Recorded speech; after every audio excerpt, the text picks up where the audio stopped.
Coach, thank you much. EA Sports coverage of the NFL brings us to the City of Angels, Los Angeles, California. The City of Angels showing it can be loud and raucous. This was the scene a moment ago as the home squad emerged from the tunnel. They're ready for football and ready to watch their Rams do battle with Eli Manning and the New York Giants. Here's Cairo Santos now ready to get this one started. And we are underway here in Los Angeles. This will be taken very short. And not a bad return here. He gets it out to the 25-yard line.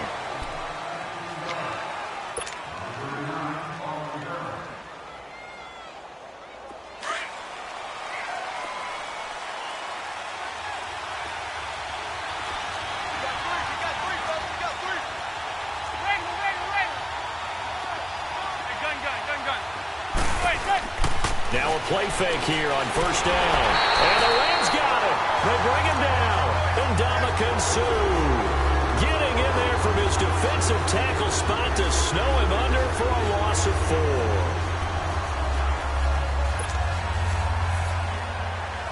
4. 2nd and 14 as they've got work to do here after the sack.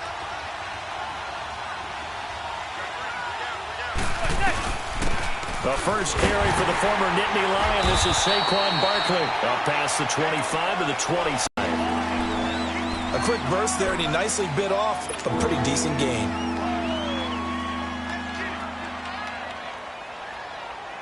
So trouble already here on their opening drive. This is 3rd and 9.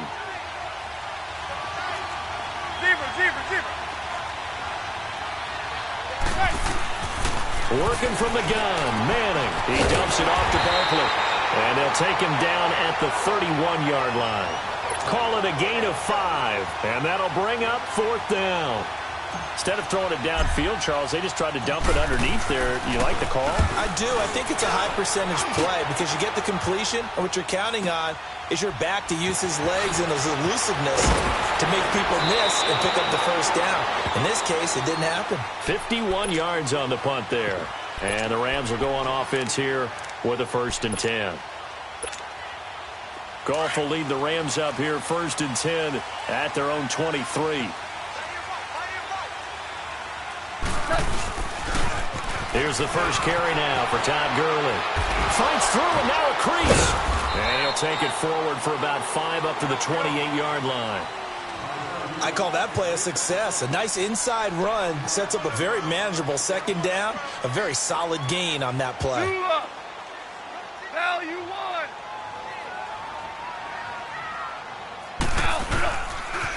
Now on 2nd down, this is Gurley. This will go for 5 up to the 33. All right, Brand, I know we're in the early going here, but those kind of runs, they're going to open up a world of opportunities for this offense going forward.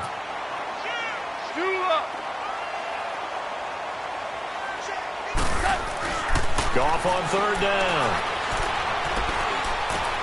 Man open, it's Kupp. He's got it. And he'll be stopped right at midfield. 17 yards on the pickup there and also a 1st down.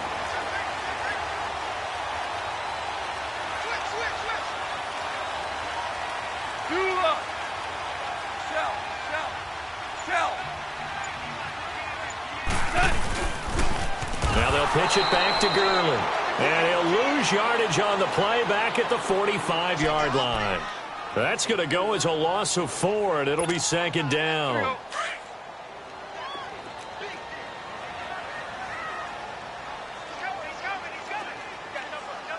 Value 3. On the toss, it's Gurley. And he'll be brought down at the 50 after a gain of about 5. One thing to keep in mind, partner, especially in the second half, when you've got a running back of this size, of these dimensions, I can just tell you, attrition does set in for a defense because you're excited about hitting him in the first half. Maybe not so much in the second half, and some of these shorter gains turn into bigger runs later. This is caught. It's Cooks. A gain of 26 on the 3rd down conversion. When you're a player of his stature, you don't just circle the games on your team's calendar. You Circle the Pro Bowl? Without a doubt. That's a game that you just figure you're going to be in each and every year. That's because of catches like that. That's why he goes. 76, tell him. 76. 76. On first down, it's Gurley.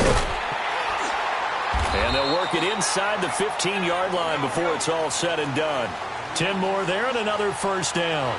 Quite the opening drive march they're on right now. It looks a lot like what we saw in practice prior to the game, doesn't it? You know, because on that last big practice beforehand, you go through your offensive script. You go through your play calling. You go through all the stuff and establish things. And it looks like it's going like clockwork right now for them.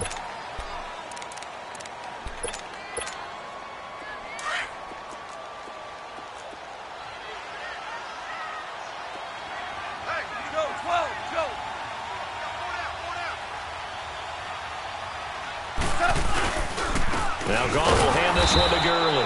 And he is met in his tracks behind the line of scrimmage. They'll lose a yard, and it brings up third. I know the scouting report on him is that he doesn't possess the eye discipline to be an elite linebacker. What that means is his ability to read, react, and make a play. But on that one, he looked like one of those guys. And he's going to take this one in for a Rams touchdown. Todd Gurley, an 8-yard touchdown run. And the Rams are in for 6. Santos with the extra point, and it's now a 7-0 game.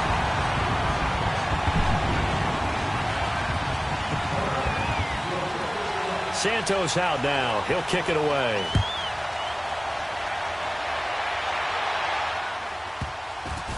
And a short kick, taking it about the 16. The Giants offense now, they get ready to head back on the field. They punted last time they had it. What steps, Charles, you think they have to take to make sure they don't do that again? Well, let's just go to the football 101, the trade expression 101. Win first down. Make 5, 6, 7 yards on first down. And he's taken down.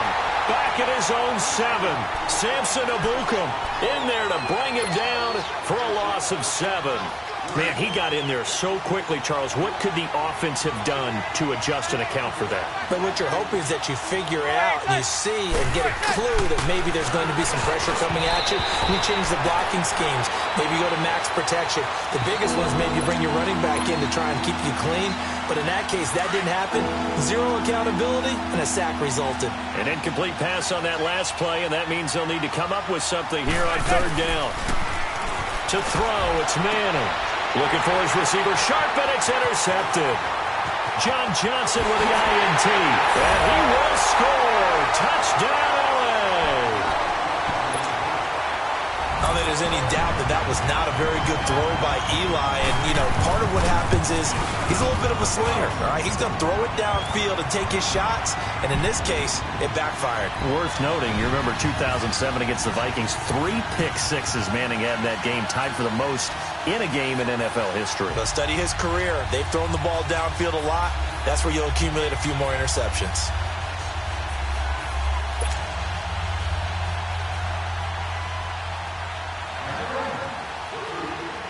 So they'll get another shot on offense following that pick 6. And now the kick is away. This will be taken short. And they're going to start this drive in pretty good shape as they get it up past the 30. And New York set to take the field. Already down 2 touchdowns here in the first half. This becomes a pretty important drive, doesn't it? It certainly does, and a lot of the teams script plays. We know that, right? They have a script to start the ball game, and typically those scripts go between 12 and 24, 25 plays. Down 2 touchdowns early, probably not very deep into their script. I think that they'll stay with it. I don't think they'll abandon it just yet and try and generate some offense on this drive. Anything. At least 3 points, get that 0 off the board. This offense finding its legs now. Here's another 1st and 10.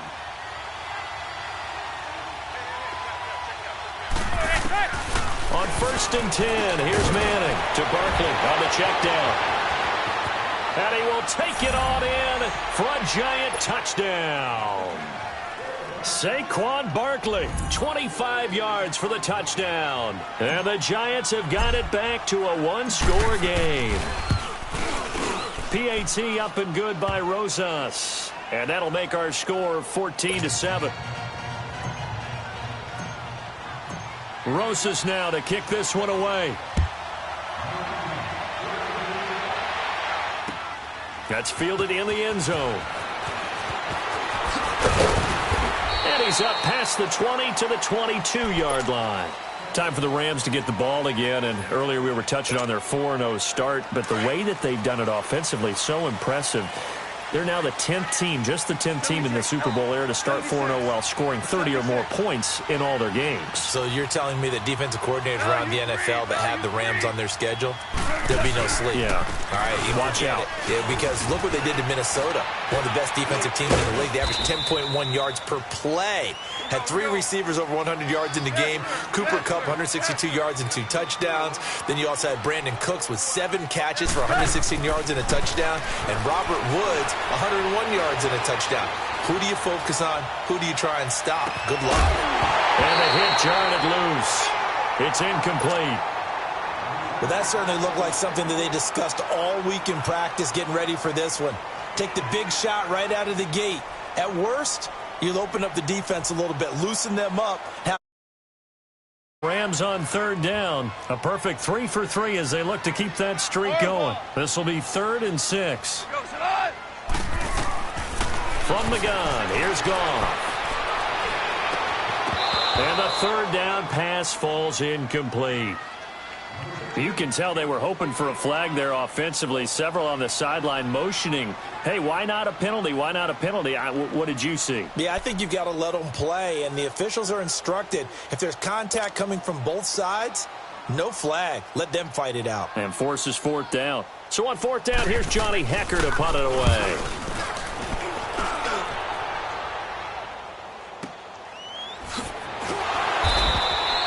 We'll call that a punt of 54 yards. Well struck. And the Giants' drive will start from deep in their territory with a 1st and 10. And the Giants ready to come out now. And they're hoping to redo their efforts in the last drive when they got into the end zone. And just think of what it's like now on the sideline, because when you score a touchdown, you have to go over and look at the tablet and see what you did on the last drive. When you scored points, it's a whole lot better view than when you're trying to figure out how to fix things there. Throwing now is Manning. And he's going to be wrapped up and driven down. I'm starting to feel for that quarterback back there. I mean, you know me. Normally, don't have a lot of empathy for the QB, right? In this case, definitely. He's been on constant duress this entire game. I don't know how he's surviving back there. And to think, there's still a long way to go in this football game. 2 minutes to play here in the first half. We're back to the City of Angels after this timeout. On 2nd down, here's Barkley. And he's going to be taken down shy of the 10, right around the 9-yard line. They get 2 yards back, but they're going to need a lot more than that here on 3rd down. Well, they had that one sniffed out. Excellent run blitz. Stop that one for a short gain. What makes a good run blitz a good run blitz? The ability to stay on task, to follow up your assignment, go to the gap you're supposed to cover, and not be deterred by anything else. And he will lose yardage here back to his own 6. It's a loss of a full 3 yards, and it brings up 4th down. Not the result they were looking for there on 3rd down. They end up taking a loss on the play.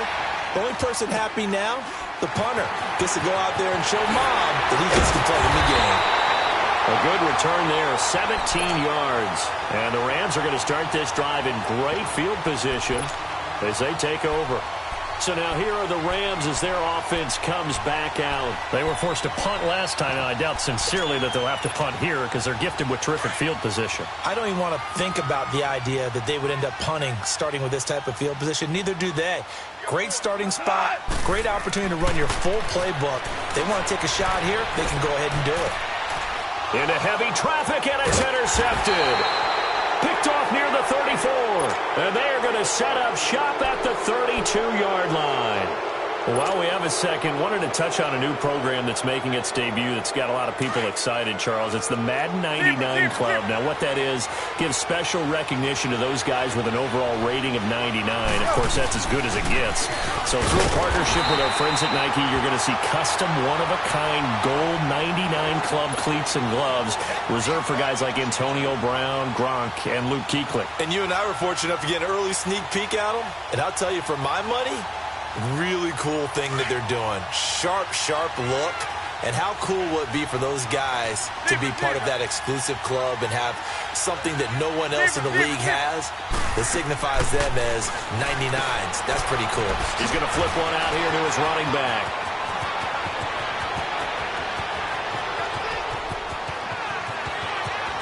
And all the way in.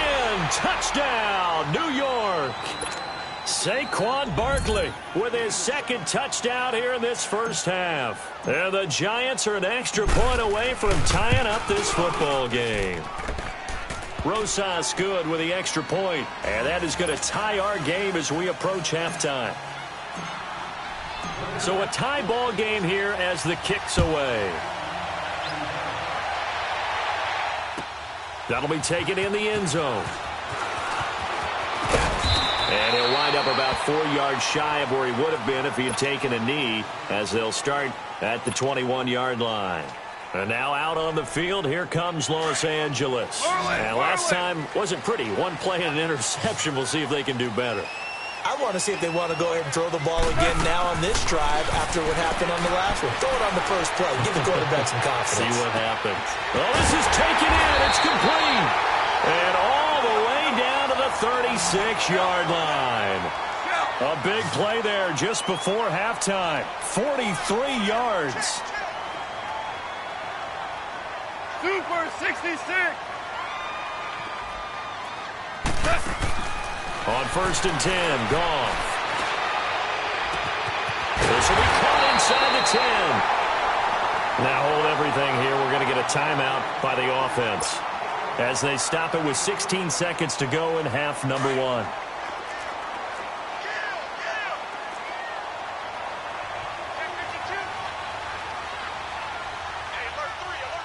Super 66.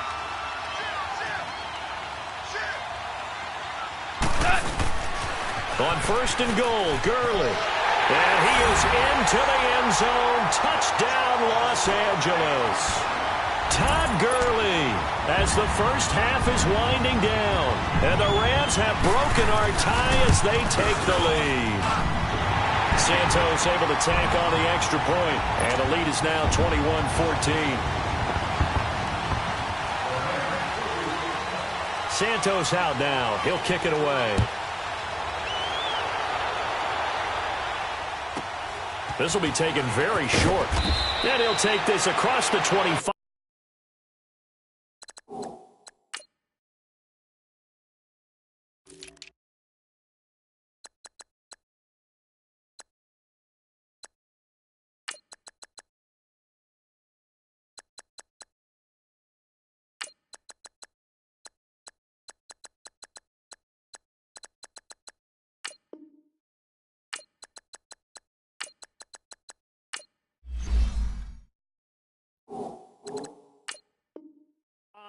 Couple extra yards up to the 27-yard line. The Giants offense now gets ready to head back onto the field. And from this spot in the field with the clock where it's at, you think we're just going to see a knee and that's it?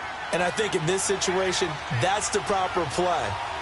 But we do know there's some risk takers out there that may want to take one more shot before the clock runs out. Now Manning. He's going to wind up and air it out. And this will be caught at the 30. Now whistles and a timeout with 3 seconds left in the first half. So 3 seconds here remain in the half. On is the field goal unit to see about getting 3 points. From the left hash, this from 46. And Rosas puts this one. And okay, so much for our halftime break. Apparently we're going to get right back to it.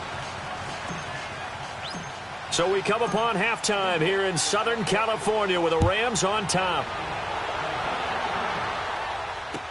That'll be taken in the end zone. Oh, good footwork on the spin. And a good effort on the return there. Gets them across the 30 to the 33-yard line. Now the Rams offense, they work their way back on the field. They have the lead. Now they'll be looking for some separation here as we begin the third quarter. I like the way you term that because now I think they go a little bit deeper into their playbook. They like what they did in the first half. That worked okay. But in order to get the separation that you just talked about, change things up a little. It's caught inside the 25. And he's able to get this down deep on the Giants side of the field. A big play there. Goff to Kupp, 49 yards. So the big play means just like that, they'll operate from the red zone now on first down.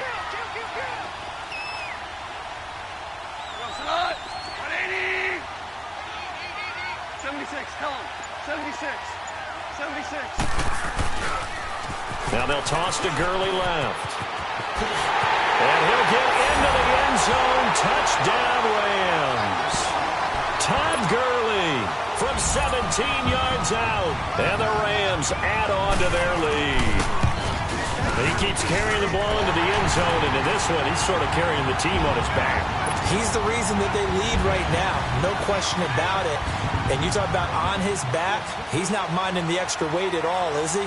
Carrying that just as lightly as he does the football. Yeah, what a great performance so far. Those 3 touchdowns, it's got him in the lead. This will be taken short.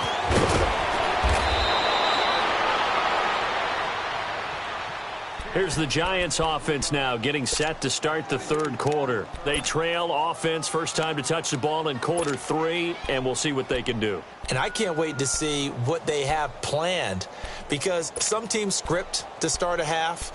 Other teams just go, okay, these are the sequence of plays we want to run. These things worked well for us. And sometimes they throw in that big chunk play right away. Shocker. Try and get after them early and try and create a big play to give themselves some momentum. See what they have up their sleeve. Manning and the Giants come up now 1st and 10 at their 36-yard line. They'll try and get this run game going. This is Barkley finding some room at midfield. And he's free going down the left side. It's a foot race. Touchdown, Giants. Saquon Barkley, 64 yards. And the Giants able to get this back within a touchdown. Rosas now to add the PAT. And this is no good. It's a missed extra point. Boy, in a tight game, how important might that turn out to be here as the second half rolls along. Rosas now to kick this one away. Fielded about a yard deep. And he'll make it across the 20 as his guys will set up shop at the 23-yard line. And now out on the field, here comes Los Angeles. We have seen a lot of points here in this quarter. For us up here in the booth, it's been fun to watch. The defensive coordinators probably scratching their heads. Yeah, they're going a little bit crazy right now. But let's face it, all of our friends who play fantasy, they're enjoying the heck out of this show because most of them are creating and getting a bunch of points. Yeah, points certainly not at a premium. Into a double team, and it's intercepted. Picked off by Landon Collins. And a huge return as he'll take this one all the way down inside the 30-yard line. Oh, timing is everything on a route like this. He tried to drive that football into a tight spot. And if you're a little early or a little late, chances are there's going to be someone there. And sure enough, this one's going the other way.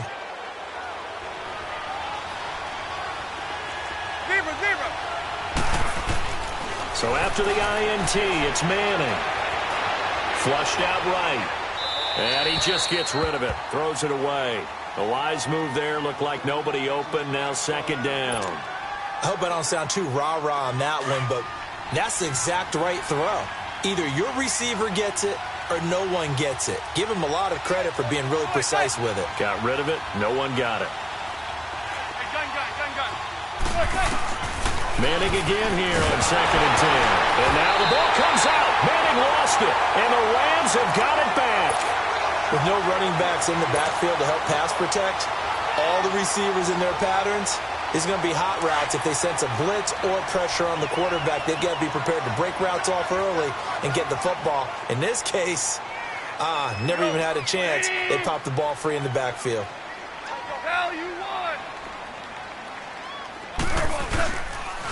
Time to establish the run game here. Gurley.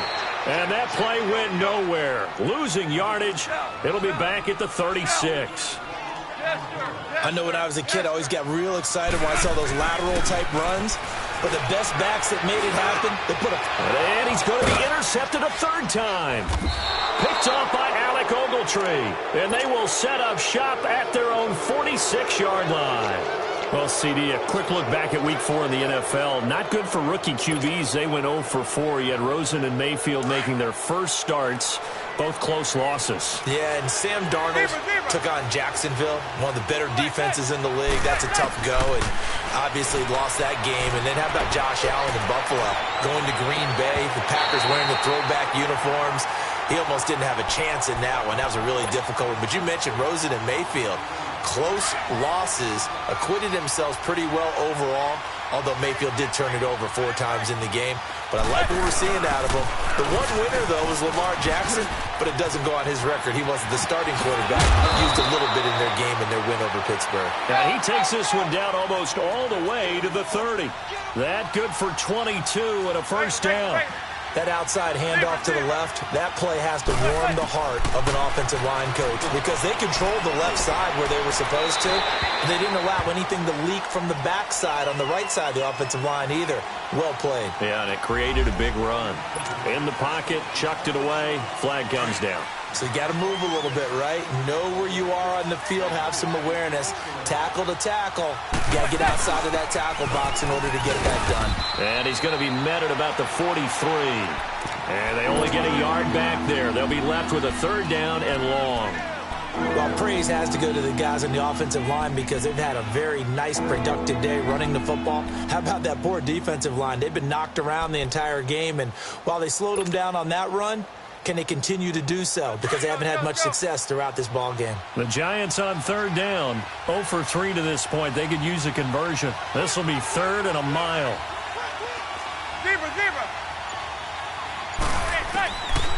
Shotgun now for Manning. He'll let it go deep for Beckham. So they took a shot there on third down, couldn't get it. Now it's 4. Not only was the call spot on, how about the execution of that defense right there? Zone was absolutely locked up tight. He was trying to force it in there on third down. But if there's a time to force it, he felt like he needed to make a play, right? Yeah, exactly right. Third down, you got to try and find something. There's nothing available there for him. Here's the Los Angeles offense as they get set to take possession. And following the interception, just any interception, are you a little bit more cautious when you start that next drive, or no, you just throw that out the window? I think you are. I don't think that there's any way you can run back out there and go, totally didn't affect me. Let's just go ahead and be loose with the football again. You're going to take care of it, but you have to be careful about being too cautious because now you can't run any offense at all. Still want to attack. We'll see how they attack them here. Meanwhile, they take a shot to start the drive, but this is going to wind up incomplete.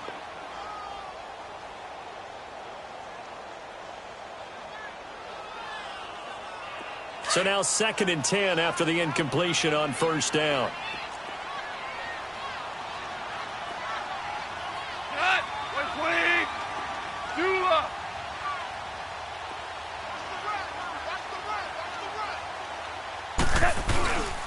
Goff turns and gives to Gurley.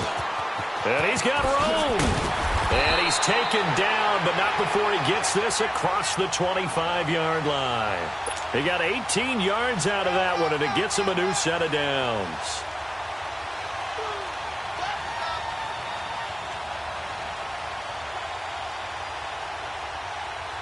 So on the heels of the run by Todd Gurley, another 1st and 10. 2 for 66.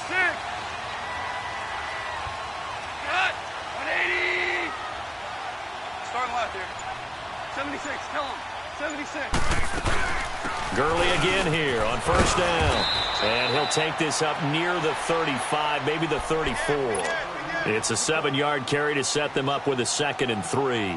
They're trying to show that they can run the ball and protect this lead. Give it to the backs, play a little bit of keep away, don't you think? And that's probably a good philosophy at this point, going to make that defense stand up and stop them.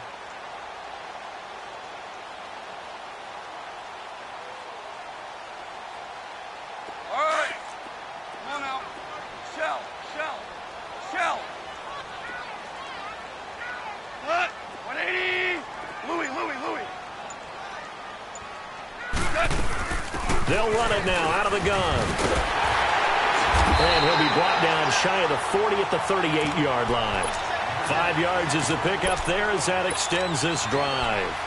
I think we're seeing the effect that runs like that are starting to have on this game. They're a little bit slower, that front seven, reacting to the football, almost like body blows in boxing, slowing them down, and they're really starting to take over in this game. Back now in Los Angeles. It's the Rams out in front here. They've got control of the football as well as we get set for the fourth quarter.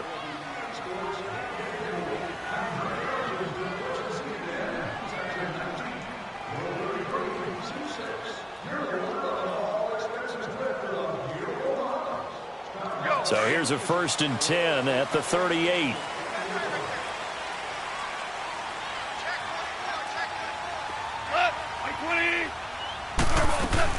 Back to the workhorse today. It's Gurley. Oh, he's got a little daylight. That's good for 21 yards and a 1st down. Well, that looked like an example of what you said back in the first half. A running back of his size can really wear down a defense. I think he's starting to do that. I think you're exactly right. And know what else he's doing? He's inspiring the rest of his team because they see this starting to happen as well. So that means they're going to redouble their efforts to help him out. Extra blocking, getting downfield, helping him out.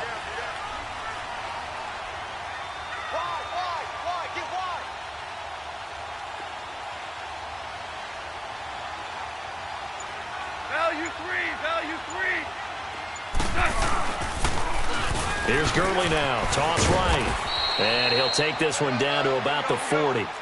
Just a yard on the 1st down carry, so it's 2nd and 9.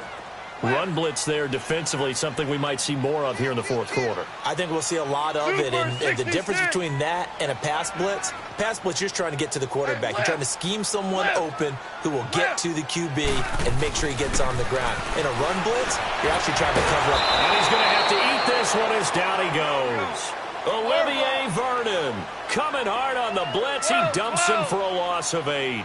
Enough takes a start to have a good drive, quite like a big loss on a sack, does it? Now they're looking at a 3rd and long and 7. Oh, the pressure too great, and he goes down once more. Kareem Martin, he's the one to get him this time, and back-to-back sacks are going to bring up a 4th down.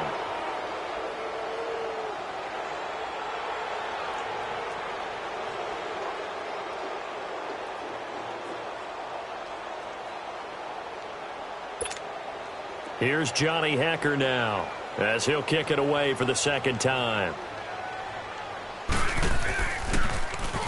He gets this one away, and boy, it's another boomer. And that'll hit in the end zone. Much too much leg there. That'll be a touchback. Here's the Giant offense now making their way back out onto the field. And a tight game after punting last time. See if they can get something going on this drive. As they head to the field now, with the game this close, you've got to feel there's a sense of urgency for them going on offense right now. But they have to do it without letting panic creep in and affect their play. Looking for more there on 1st down, but this throw downfield incomplete. So they took a shot on 1st down, but couldn't connect. After the incompletion, they'll try once more from the 20-yard line on 2nd and 10. Manning will try again on 2nd down. They'll let it go deep for Beckham. And they went for a big play through the air on 2nd down. Couldn't connect. Now it's 3rd. Trying to erase that deficit all at once. One big shot. He took it. Unfortunately for him, incomplete. Big play coming up. Here's 3rd and 10. I would expect to see some pressure here.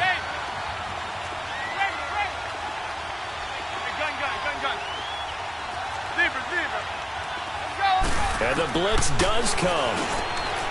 Caught left side. It's Beckham. And he's going to get this one across the 30-yard line. Manning able to find OBJ there for a Giants 1st down. Tell you what, he's been able to put the ball in some tight spots all game long. That throw, no different. Yeah, a lot of people would call it a gutsy type of a throw. I think he looks at it as, I can do it, so it's not that big of a deal to me, and I'm going to keep firing. He finds his target, Beckham. And they get him down, but not before he takes it across the 40-yard line. 12 yards on back-to-back plays there, and that's another 1st down.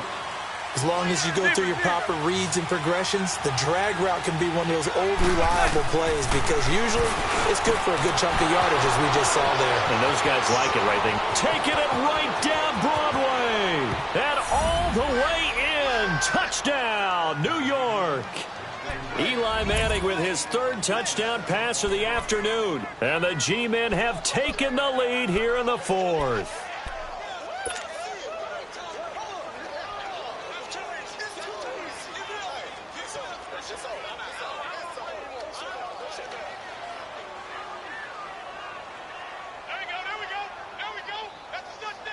A big play looming for the Giants as they'll go for two. Zebra. Zebra.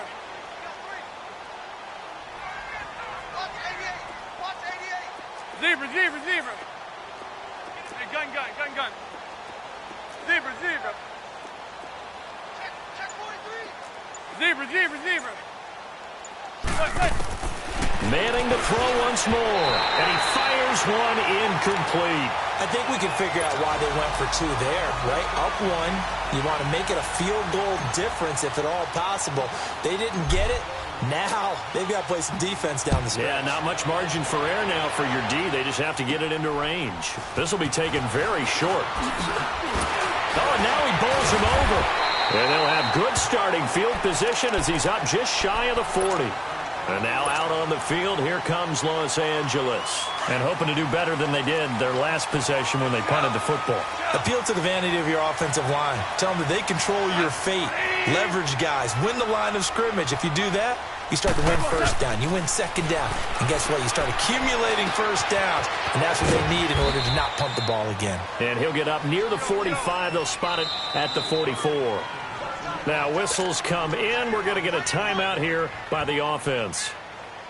It's just their first. They'll be down to 2 remaining as we step aside here in the fourth quarter.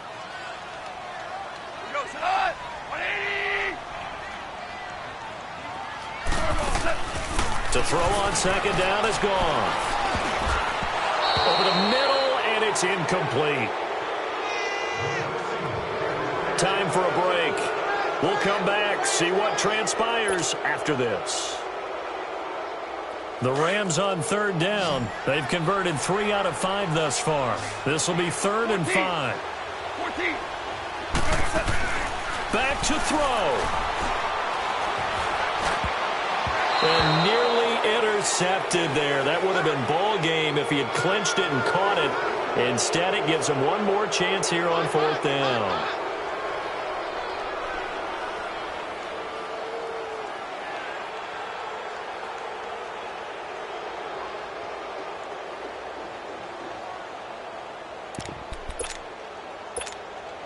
One score down. Here we go. They're going to go for it here on 4th down. We got 3, fellas. We got 80.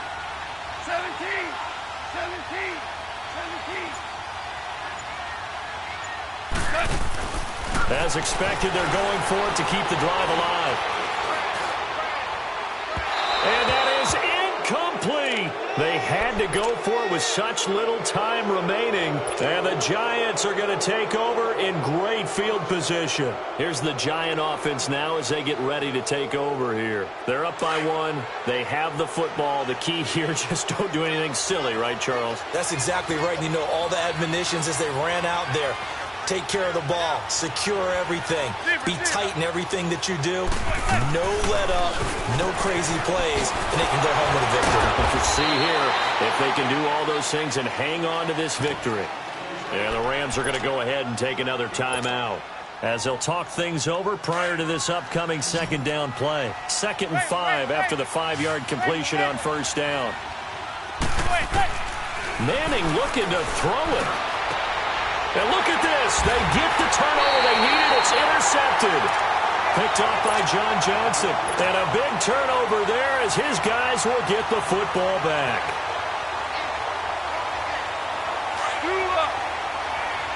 DC.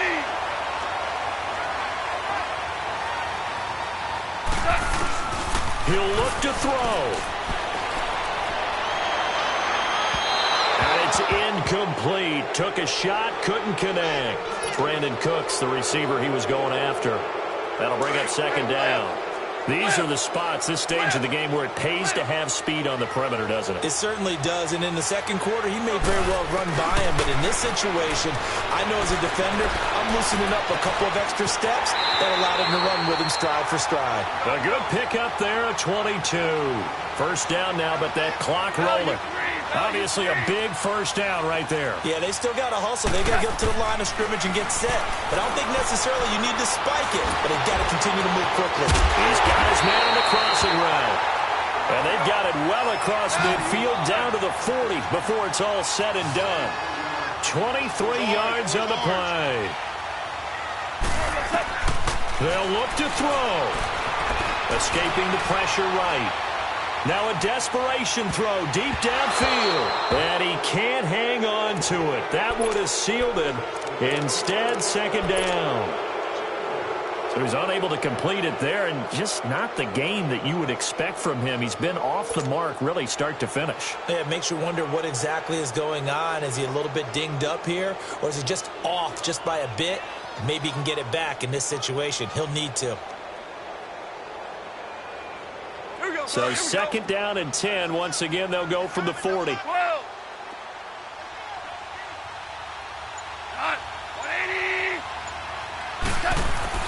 He's back to throw.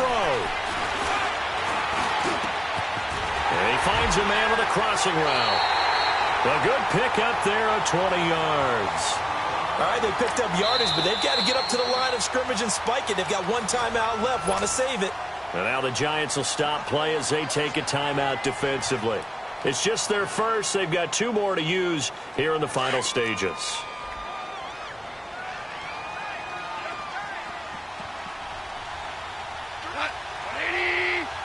Super 66. And lift.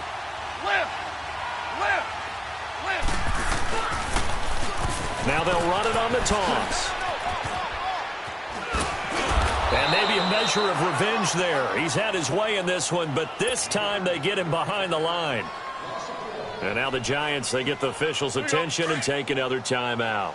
That'll leave them with just one remaining in this fourth quarter of play.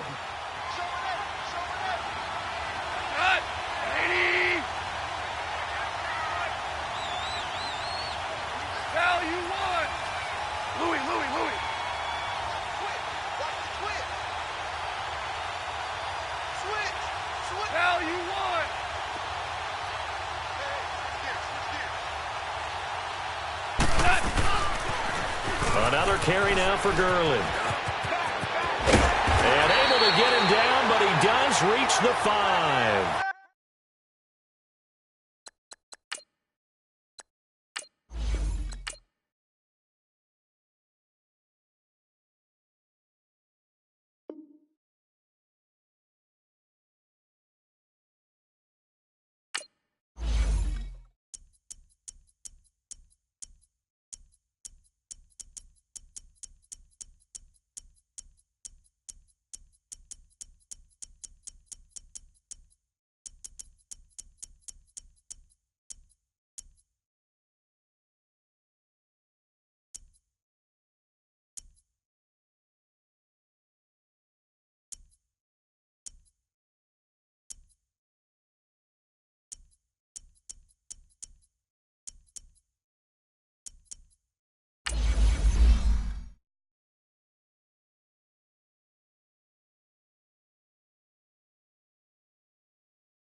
Okay, Coach, football, of course, back in L.A. and back at StubHub Center in Carson, California.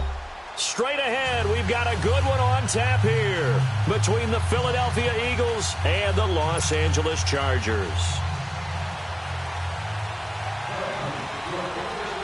Here's the kicker, Jake Elliott, ready to get this one started. And we are underway in Southern California. Here's Desmond King on the return.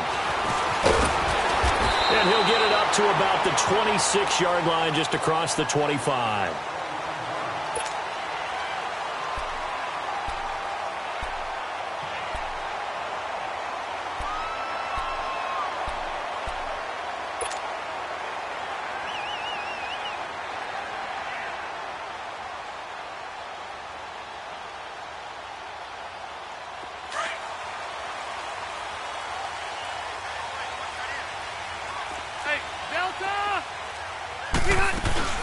They'll run. This is Melvin Gordon. And he'll fight forward to about the 27-yard line. Tackle made there by Jordan Hicks. They tried a quick hitter inside, but that one was swallowed up because what they're hoping, those big defensive linemen will take the bait and move laterally and open up a crease that they can run through. Didn't happen on that play.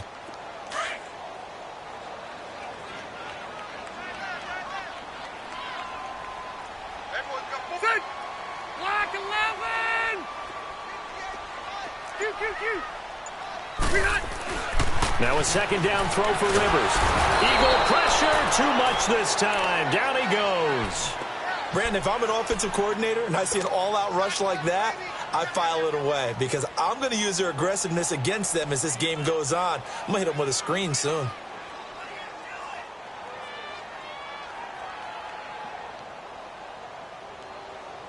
So it's 3rd and long for the Chargers and Rivers after the sack.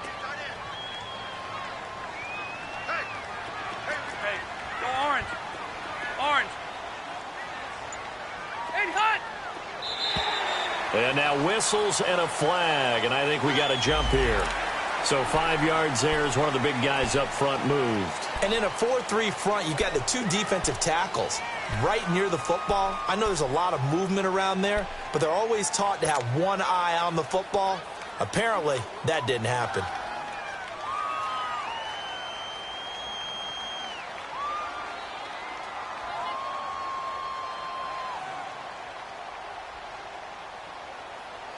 And the penalty helps, but not a whole lot. It's still 3rd and long.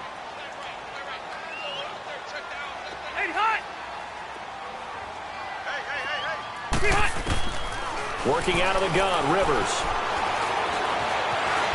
He can run for it, and he will.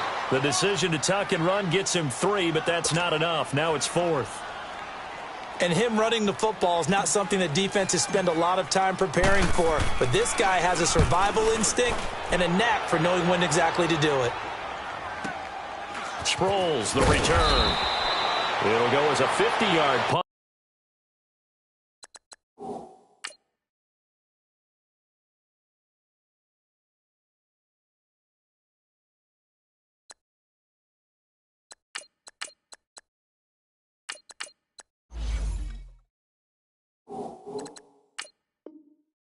Six yards on the return. And the Eagles will have it, taking over 1st and 10.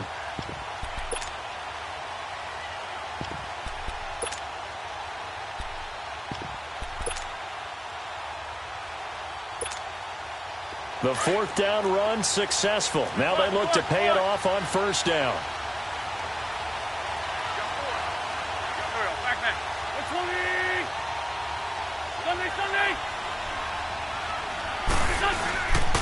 The first carry for Josh Adams. And not a whole lot doing there as he'll get it up to about the 28-yard line. Just a yard on the pickup there, and it'll bring up a 2nd and 9.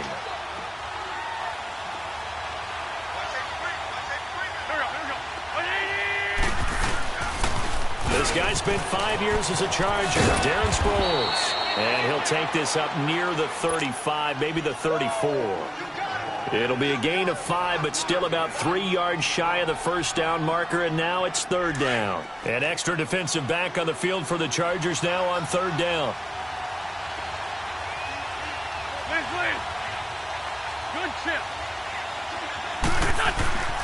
Wynn's going to try and throw on third. And he connects with Ertz. And able to get this one across the 45 before he's brought down. An Eagle first down, Wentz to Ertz. They brought in a heavy set on third down, and that usually means running play, but we have seen them throw out of that formation. And sure enough, they snuck the tight end out on that one, wound up hitting him for a first down. Here's Adams. And he's going to get across midfield and into Charger territory. Desmond King making the tackle. He was hoping to get to the edge, but they did a really nice job of forcing him back inside. That's excellent fundamental defensive football. Don't let them outside where they can really shred your defense. And he'll get this down only to about the 46. It'll be a pickup of a couple, and it leaves him with a 3rd and 3. 46 down, man, 5-4. Play action to Sproles. Wentz. Aguilar has it. And they're able to work this to the 25 before it's all said and done. First connection there of the afternoon for those two, and it's good for a first down. I don't believe that this opening drive is surprising to either one of us after the time we spent with the coaching staff and players prior to the game. What about you? Absolutely. Not only that, but that big article in the paper this morning about their philosophy on starting games like you're shot out of a cannon, and that's what they've done. Very methodical here on this first drive. Yeah, so many teams talk about that fast start. We're actually seeing it happen right here in front of us. But now the kicker. Can they cap it off by putting the ball in the end zone?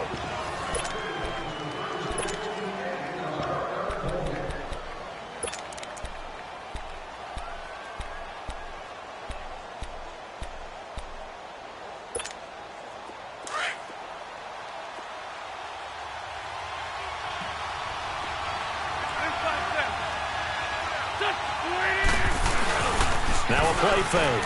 Wentz. They'll roll him out right. And he'll be brought down at the 21, just shy of the 20 in the red zone. All that gets him is just a yard, and now it's 3rd down. So they need 6 yards here on 3rd down. They're 2 for 2 on 3rd down tries so far on this drive.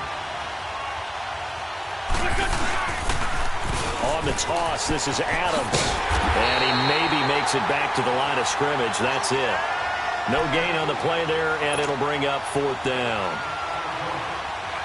He had a great read there from his free safety position. And, Charles, you know with those guys, it's all about their eyes. They have to be laser-focused. Yeah, I had to fake my way through it when I was playing, but now I can see exactly what they're doing. And on that play, he obviously had no presence to feel like he's being pushed for a pass. And without that, that allowed him to get up to the line of scrimmage and hold him to no gain. After the field goal, here's Elliott to kick it away. To return it now, here's King. Solid return, pretty good field position. They'll start at the 32-yard line. And now out on the field, here comes Los Angeles. And they'll be looking to avoid what happened last time, which is punting the football. But when you look at how teams play the game, that complementary football comes into play. How do I take care of my defense? How do I take care of my offense? Well, the defense is taking care of them in a lot of ways. Now it's time for the offense to jump things up and help their defense out. Give them a little bit of rest. Yeah, time for them to give them a rest. Took the words right out of my mouth. And takes this one across the 35 to the 36, a gain of about 4. I call that play a success. A nice inside run sets up a very manageable 2nd down. A very solid gain on that play.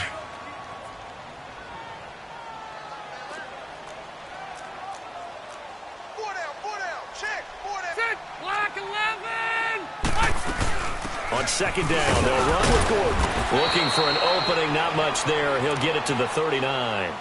Nigel Bradham brings him down. Some of these play calls, I think they're a little conservative, but you know me, because it's easy to sit up in this booth, right, and make all the calls and think I'm going to be correct. But I would like to see them open things up, because otherwise this defense is just going to gang up on the run and shut them down. 180, 380, round. Keep it skinny. 3rd and short yardage, Rivers. He's got his man. It's Williams. And he's able to get this one out closer to midfield across the 45. 9 yards on the pickup there, and it keeps the drive alive.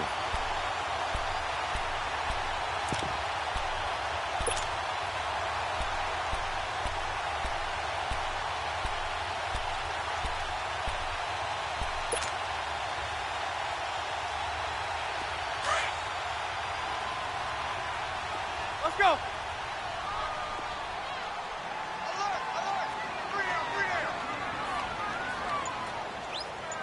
One now, a little bit. Now Gordon on first down. And across the midfield stripe into Eagle territory. It's a 6-yard gain on the ground, and that'll make it 2nd and 4.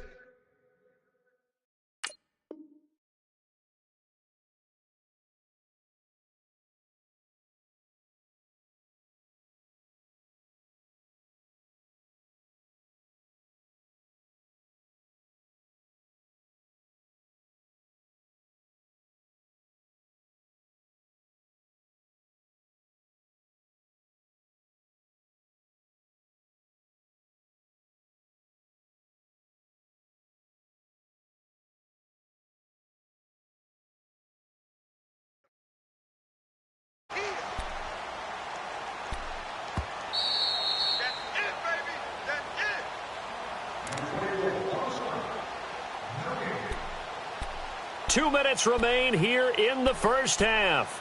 We'll come back to Southern California after this.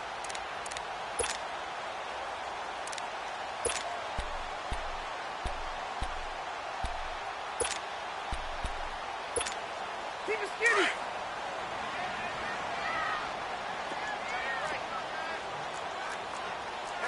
Set, hey, go orange 5-4. Rivers now on 2nd down. Nowhere to escape, and he goes down.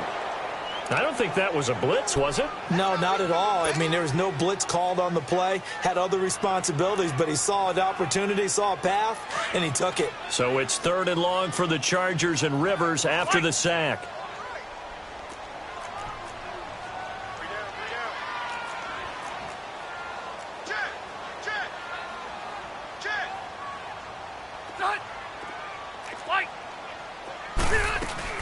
They'll run it now out of the gun. And he'll get it out a couple yards shy of midfield at the 48. He's able to chew up 8 yards on the carry there, but still 4th down upcoming. But once again, a good example of situational football. That was 3rd and very long, so you know they were guarding against the pass. And when they decided to run the ball, that was okay. Whatever yardage they picked up, as long as they didn't get to the first down marker, the defense was willing to concede, and they stopped them well short of a first down.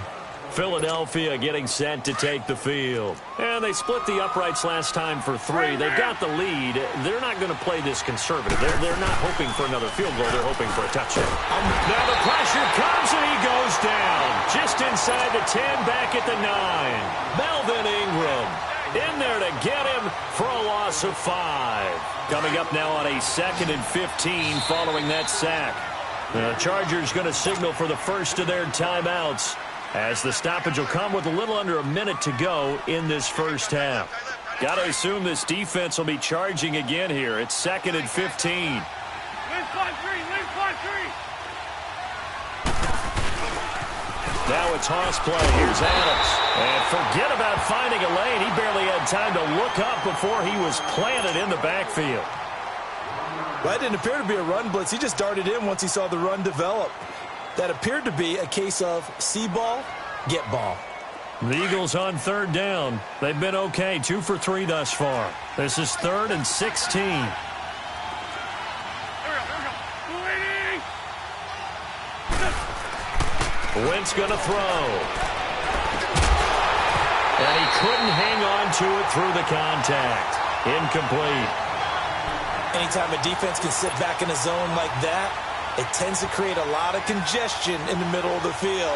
Makes it very hard to slot one in. Looked like I-4 at rush hour in your hometown of Orlando, Florida. An absolute mess.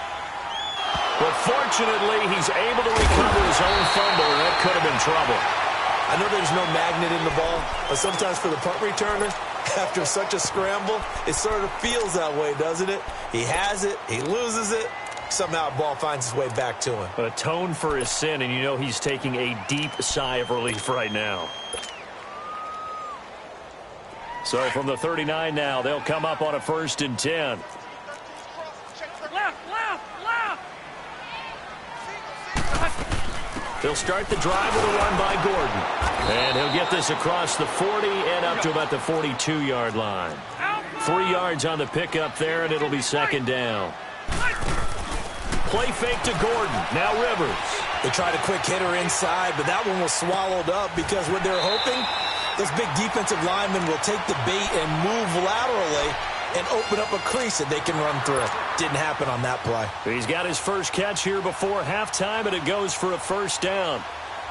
Let's go.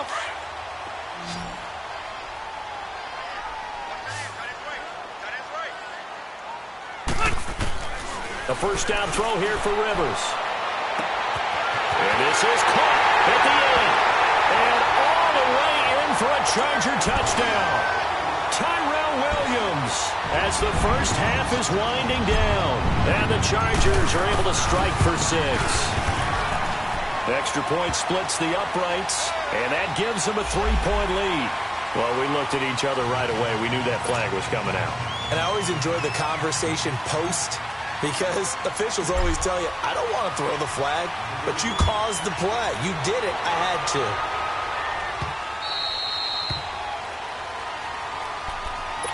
The Eagles offense now gets set to head back onto the field. And with time quickly fading here in the second quarter, not sure how aggressively, offensively they want to play this. I think we'll find out just how much they trust their guys in this situation if they decide to take a shot. They go play action here on first down. He's into heavy traffic, and it's intercepted.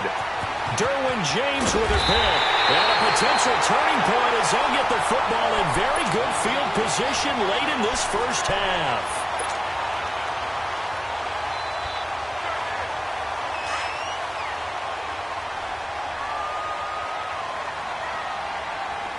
Hey, left. 12. Following the interception here, Rivers. Throw right side, complete to Williams. And with 1 second left, they get the timeout, and they'll have a chance to kick the field goal before intermission. And this one is right through. First half in the books. You're watching the NFL on EA Sports. Okay, Coach, appreciate it. A 1-touchdown game here as we get set to resume play in the second half. This fielded a few yards into the end zone. Now a hit and a loose football. But this will get out of bounds, so possession will stay the same. Now I have to admit, partner, that I've often thought that I don't like this rule, where the offensive player fumbles the ball, it goes out of bounds, and they get to keep it. That's just because you're a defensive guy. That's why you don't like it. Yeah, you're right. It is a slanted view, isn't it? But this is where, for the offensive team, the sideline is their friend. Usually it's not their friend. Yeah, exactly right. I actually played for a guy in college. You know what he used to name the sideline? Sammy. Sammy sideline, and use him well. When we see those runs to the perimeter, when we see those runs to the edge, we think about big breakers, don't we? In this case, it was a modest gain, but it does open up possibilities here on second down. Here's 2nd and 7 now from the 28. Lion.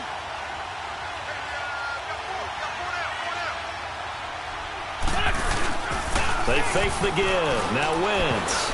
He almost had it. The big D lineman nearly had an interception. Instead, it falls down incomplete.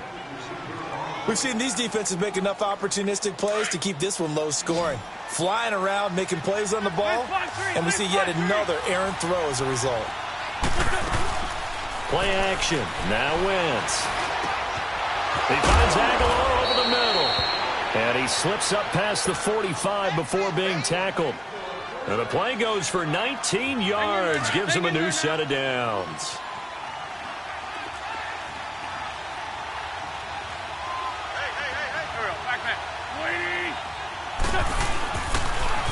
Toss play to Sproles. Finding room inside the 40. Back-to-back nice gains. That one for 14 yards and another first. The more football I watch, the more I want to check and see if teams are going to panic when they're down on the scoreboard. And this team has shown no signs of doing that. A lot of the time, they come out after the half. Things haven't worked so well in the first go-around. They want to throw the football like crazy. But the way to open up throwing the ball is to run it. And they've run it well here to start the second half. The stop for no gain brings up 2nd and 10 from the 20.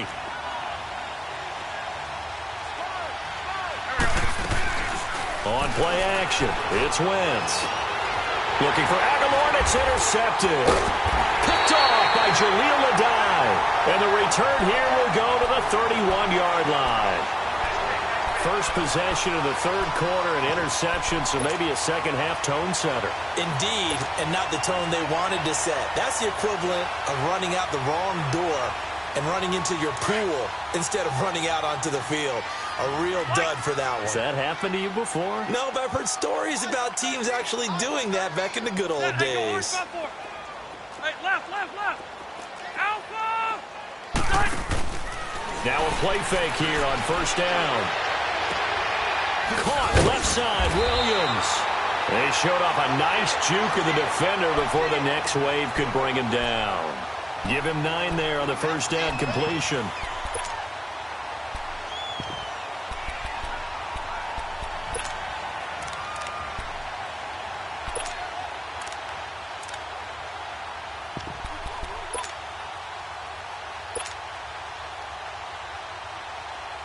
That last catch short of the marker by just a yard leaves him with a very manageable 2nd and 1. They'll run it now out of the gun.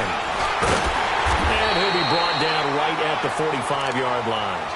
But just 4 yards on the pickup, but that's good enough to extend the drive.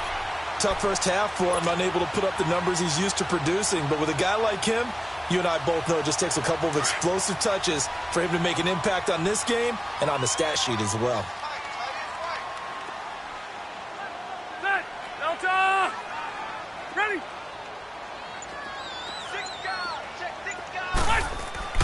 Rivers now to throw on first down. It's caught on the right side, Williams. And he is tackled inside the 40, not quite to the 35. 18 big yards on that one, and a Charger first.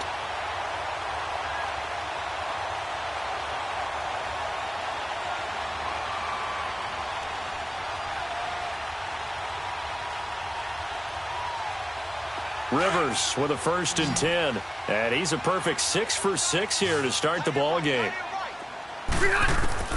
From the shotgun, it's Rivers. Benjamin with it over the middle. And they do get him down, but not before. He's able to slip it inside the 5-yard line.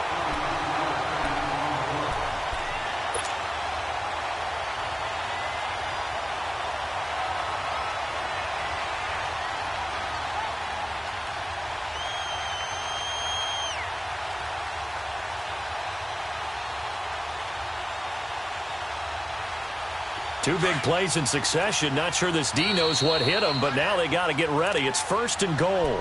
And now the Eagles going to signal for a timeout. It's just their first, so 2 remaining as they burn one here in this third quarter.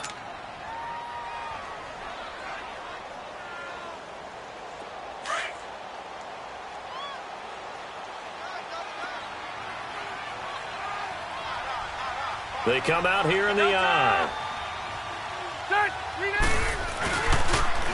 1st and goal, Melvin Gordon. And they'll be driven back here, losing yardage to the 9. It's a loss of 5 there, bringing up 2nd. That's a really alert defense there because they saw the heavy look come in from the offense, countered it with extra linebackers who brought a little bit of speed and heft, and able to really make a big-time play for their defense. Now from the 9, here's 2nd and goal. Back now at the StubHub Center in Carson. It's Charger football, and they've got the lead as well as we begin the 4th quarter.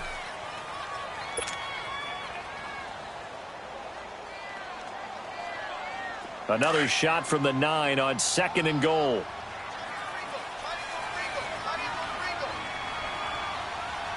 Ready! Delta!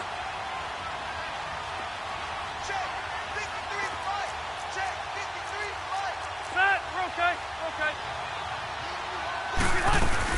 He'll get it up the middle. And he takes it in for a Charger touchdown.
EA Sports coverage of the NFL takes us to the StubHub Center, 20 miles south of downtown L.A. Today, it's a matchup in the AFC West between the Kansas City Chiefs and the Los Angeles Chargers. Caleb Sturgis now to do the honors and get us started. And we are underway in Southern California. That's fielded in the end zone.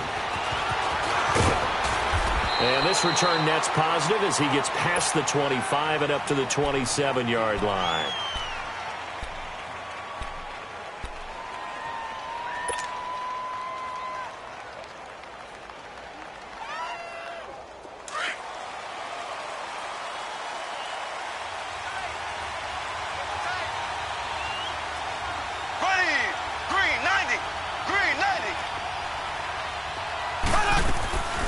Mahomes now on first down. And the Chargers rush is going to get there. Down he goes. Melvin Ingram in there to drop him. And it'll be a loss of about 8. So that complicates things a bit here. 18 yards to go now on second down.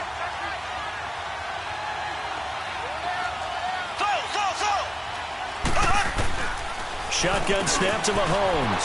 That one caught by Tyreek Hill. And they'll take him down at the 31-yard line. It's a pickup of 12, and that'll set up a third down. Slant route's effective no matter who's running the route and catching the ball. But when you have a receiver of that stature, you have to be a little bit more precise throwing it. You don't have the same catch radius with the bigger targets.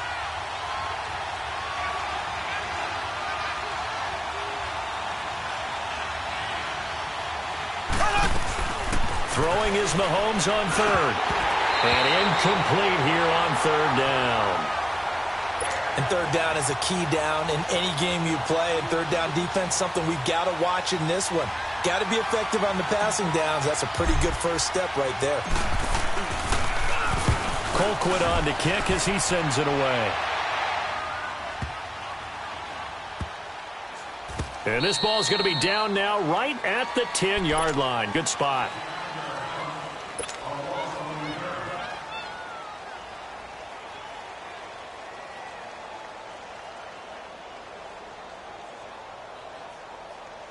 So Rivers will lead the Chargers up 1st and 10 from back at their own 10-yard line.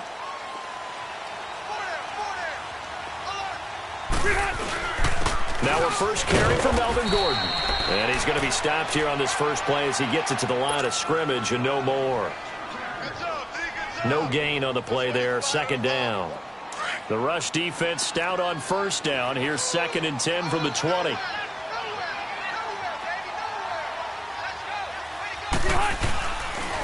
Now they'll pitch it out. This is Gordon. And he is going to lose yardage here. He'll wind up losing 3. And now it's third down. Nice play right there to stop him behind the line. But I want to see how this defense continues to play him here in the first half. Yeah, we know. You know better than I. He has the ability to take over a game. So what do? Yeah, I think you have to make sure that you bottle him in at varying levels. Because if you crowd everyone to the line of scrimmage, if he breaks through, there's nothing but room to run. Throwing Rivers. Going underneath for Gordon. And brought down, but not before reaching the 25. 18 big yards on that one, and a Charger first.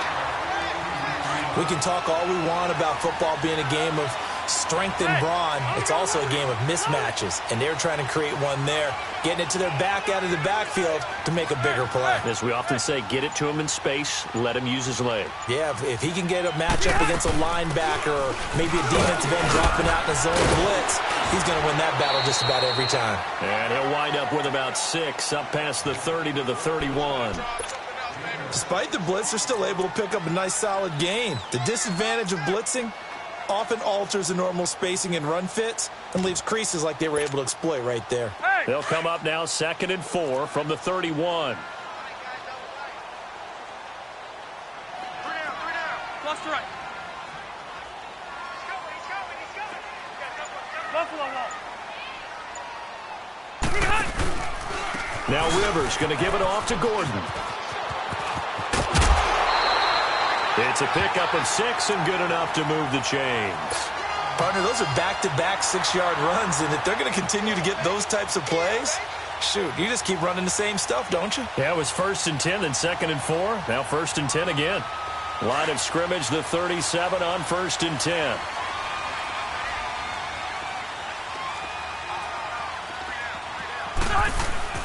Now it's a bootleg with Rivers. And the Chiefs are going to get him. Well, you don't usually get a sack from a nose tackle spot, but we got one there. No, we don't, and a lot of the times in passing situations, they end up off the field anyway. So how happy was he to work his way back to the quarterback and put him on the ground? He's going to end up with a nickname after something like that, some Big Jelly or something like that. They go play action. Rivers. And he's going to go down again. Justin Houston in there to get him. And this pass rush strong now. That's sacks on back-to-back plays. So it's 3rd and long for the Chargers and Rivers after the sack. 12.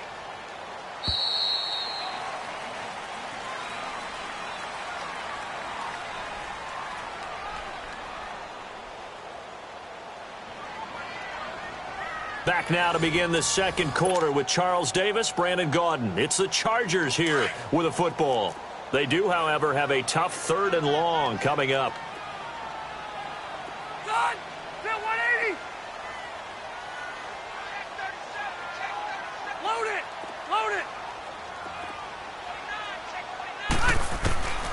Working out of the gun, Rivers. Under pressure again, and down he goes again. D. Ford in there to drop him yet again, and he must be shell-shocked back there. That's now back-to-back-to-back sacks, and it's 4th down. That's pulled in at the 32.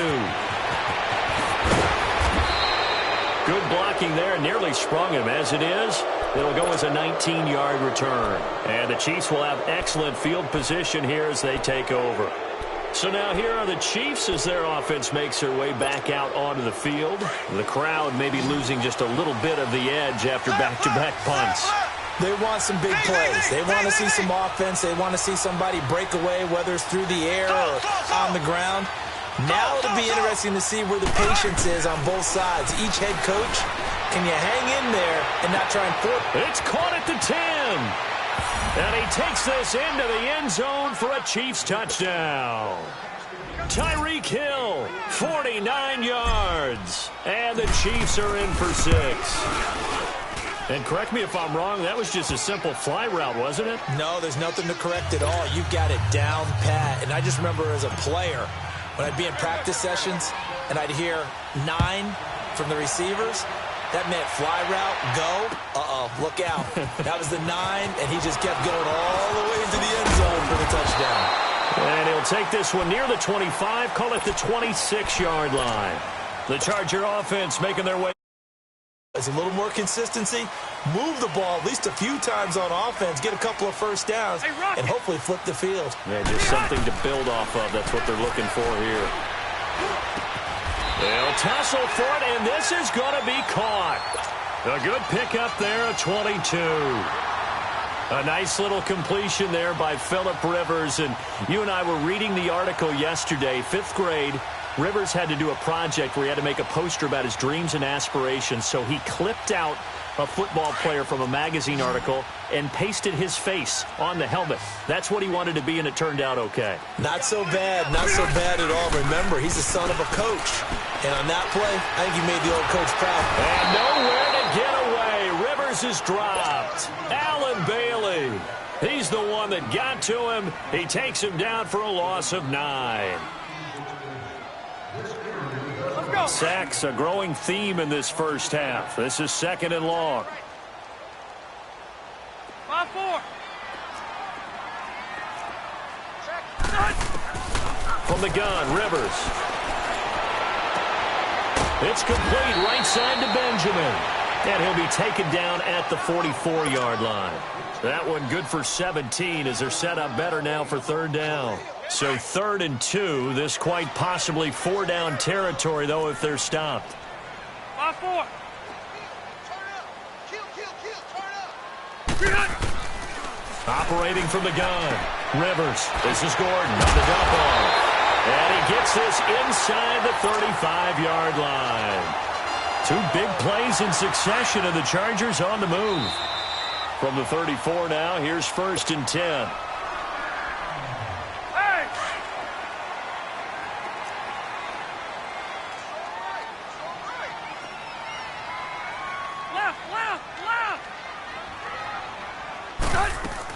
They'll run it now out of the gun. And that play is blown up, losing yardage back at the 35. It's a loss of a yard there, and now 2nd down. Anytime you call an inside running play, you just know there should be a lot of congestion there. You're counting on your offensive line to take control of the line of scrimmage. That didn't happen in this case, and that play got bottled up. 2nd down, Rivers. And this one taken in on the right sideline, but not in the field of play. They say it's incomplete. The throw led him a little too far. It brings up 3rd down.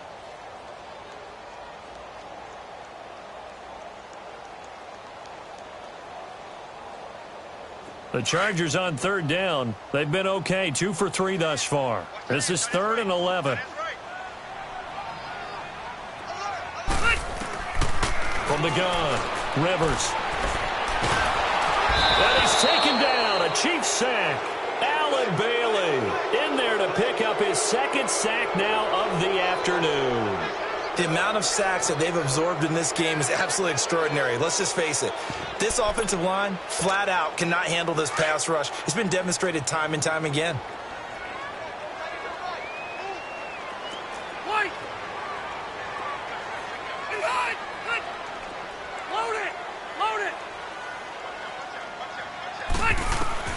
Rivers to throw for it on 4th. Into heavy traffic, and it's intercepted. Picked off by the safety here, Ron Parker. Well, they didn't exactly show patience there, did they? Just down a score, they come out firing right away and come past.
All right, Coach. EA Sports coverage of the National Football League is on the air.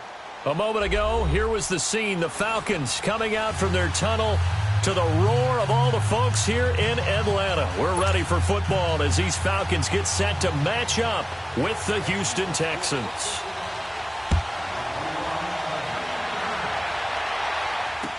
This is fielded a couple yards deep.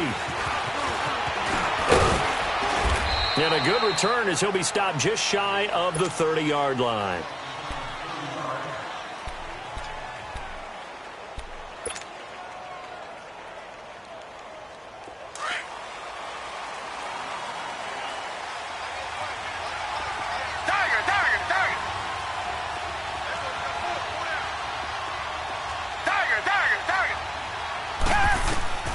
Watson on 1st down. Over the middle, that's caught by QT. And he gets this one just shy of the 40, down at the 39. The drive starting with a 1st down, 11 yards on that pickup. Well, if you do read man coverage, Brandon, the drag route's a pretty good one to run against it because you're running away from people on it. So from the 39 now, they'll come up on a 1st and 10. Tiger, tiger. On first down, Watson. And he can't find a receiver, and he's brought down. Vic Beasley in there to drop him, and it'll be a loss of about 8. Okay, was it a breakdown in protection? Did the running back not pick him up? What does it really matter? Sometimes it's just a great play made by the defense. Big-time sack. Tiger. Reset.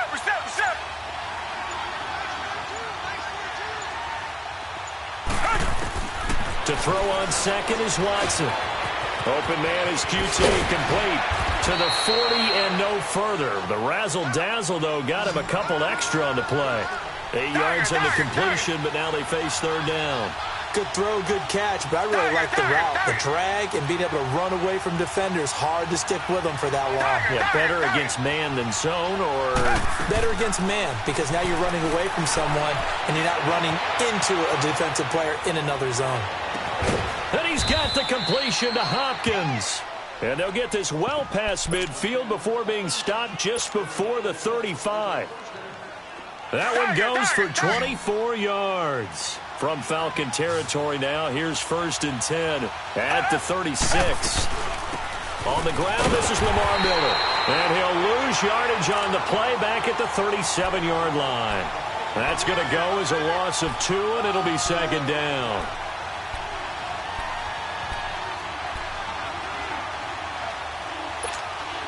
A rare misstep on that last play because the drive has been strong, but now it's 2nd and 12.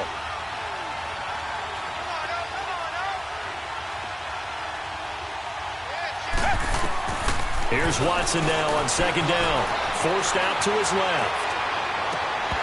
It's incomplete. Took a shot, couldn't connect.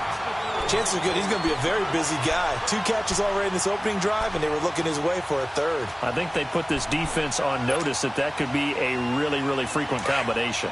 An incomplete pass on that last play, and that means they'll need to come up with something here on 3rd down.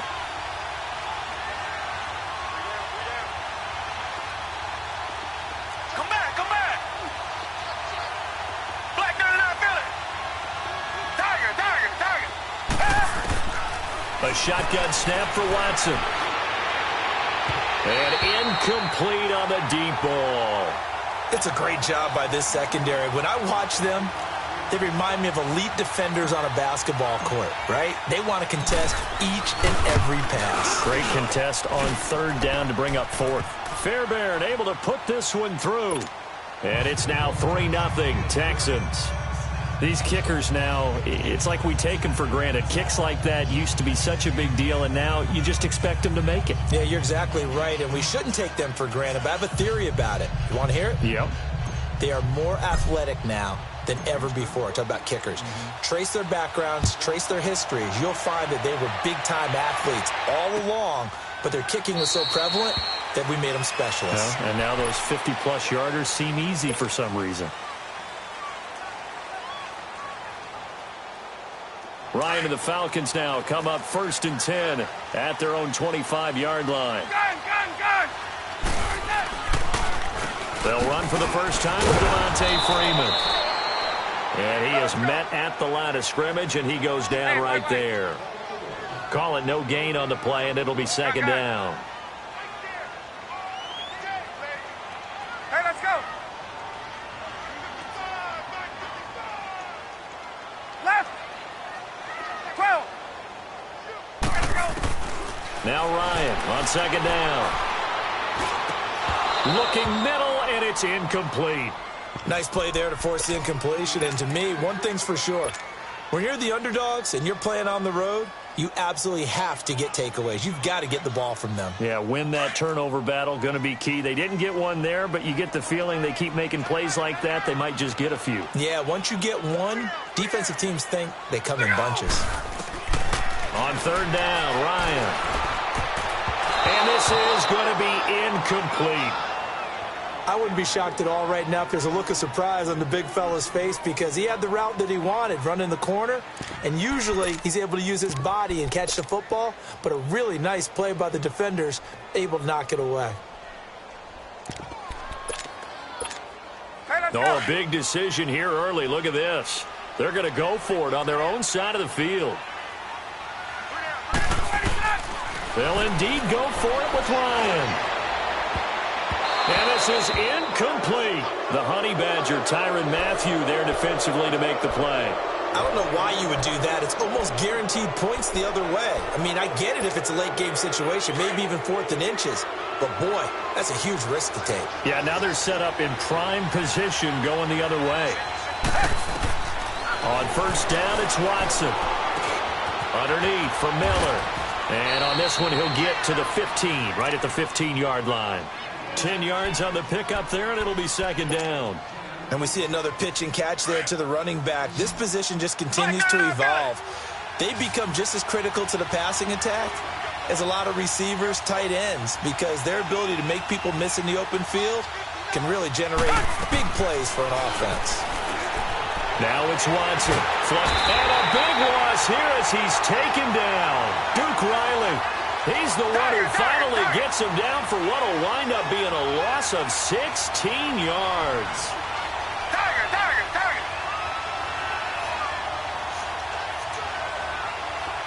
Come back.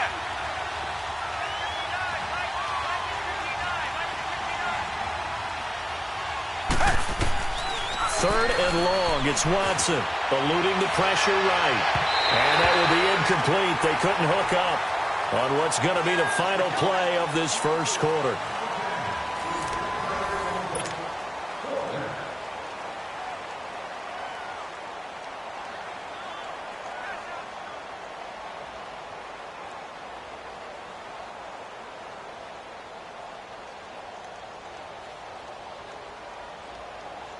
And the first play will be a field goal try. He hit his first. Now this one from 48 yards away. The kick by Fairbairn is good. And that will double their lead as it's up to 6. So scores on their first 2 possessions, but 6-0, so field goal is probably not what they were hoping for. Man, you're exactly right about that. Not what they were hoping for, but they should be happy that they have points on the board. It almost feels like that old slow and steady wins the race, doesn't it? In this case, though, they want to be slow and steady now, but get explosive later and put the points up on the board. Falcons coming back onto the field here. And earlier we gave a dubious stat about Matt Ryan. How about a dubious team stat after that loss last week, Charles? Falcons first team since 1966 to score 36 points or more in back-to-back weeks and lose both games. Well, that doesn't even make any sense because their head coach Dan Quinn, what's his background? Defense, and normally that comes out and shines for him, but they've had a lot of injuries on that side of the ball, lost some key personnel. Let's give them some good news, though. Julio Jones leading the league in yards with 502. No touchdowns, so they've got to get him in the end zone. And the rookie, Calvin Ridley, leads the league in touchdowns with 6. That's pretty impressive. It is interesting, though. Julio Jones on pace for 2,000 yards, but no scores.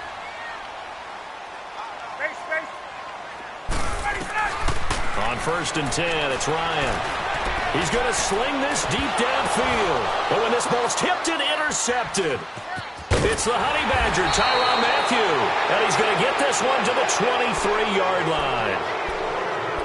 Oh, and that's a nice job defensively to get a piece of the football. He's going to pop it into the air, and then it's the tip drill. And good concentration by him to react to it and pull in the interception. Watson will bring up the Texans here first and 10 at their own 23.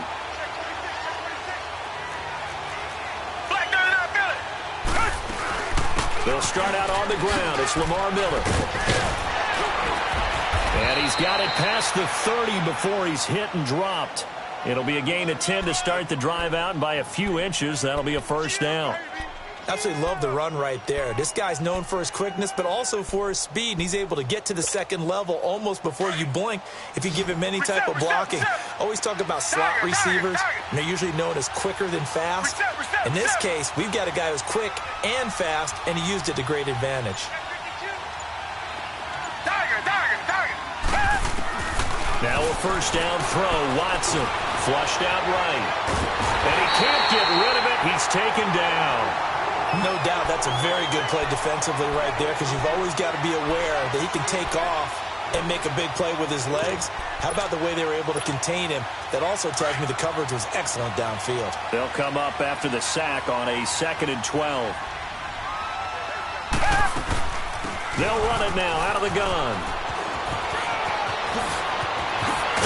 And he'll be taken down, but not before they work it across midfield. That burst good for 20 and a first down. I know that play went to the left side, and that's what it was designed to do, an outside handoff there. But how about the whole offensive line being involved? Seal the left side where the play was going, what they call play side. But how about on the back side? Just taking care of business to make sure no one can get there and disrupt it. Is the biggest key the left tackle? Without a doubt. Control that edge. Get out there. You want that left tackle, or if you bring your tight end over there, either way, control the edge of the line of scrimmage, you got a chance to rumble. 2 minutes to go here in the first half. We're back to Atlanta right after this timeout.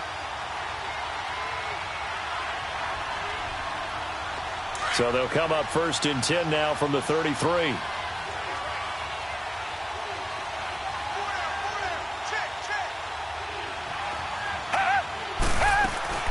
A first down carry now for Miller. Space to run past the 20. Chewing up big yardage. Another nice gain there. This one goes for 20. This has been a good drive so far, and it's been the running game for the most part that's powered them down there. Another nice burst there, picking up a first down. Now it's 1st and 10, as you said, in the red zone. Tiger, tiger, tiger. Reset. Tiger, tiger, tiger. They keep it with Miller on first down. And he'll fight his way down right around the 12. Tackle made by Devondre Campbell. I know that speed is the hallmark of today's NFL game, but the key to good rushing defense is still having your linebackers set the edge.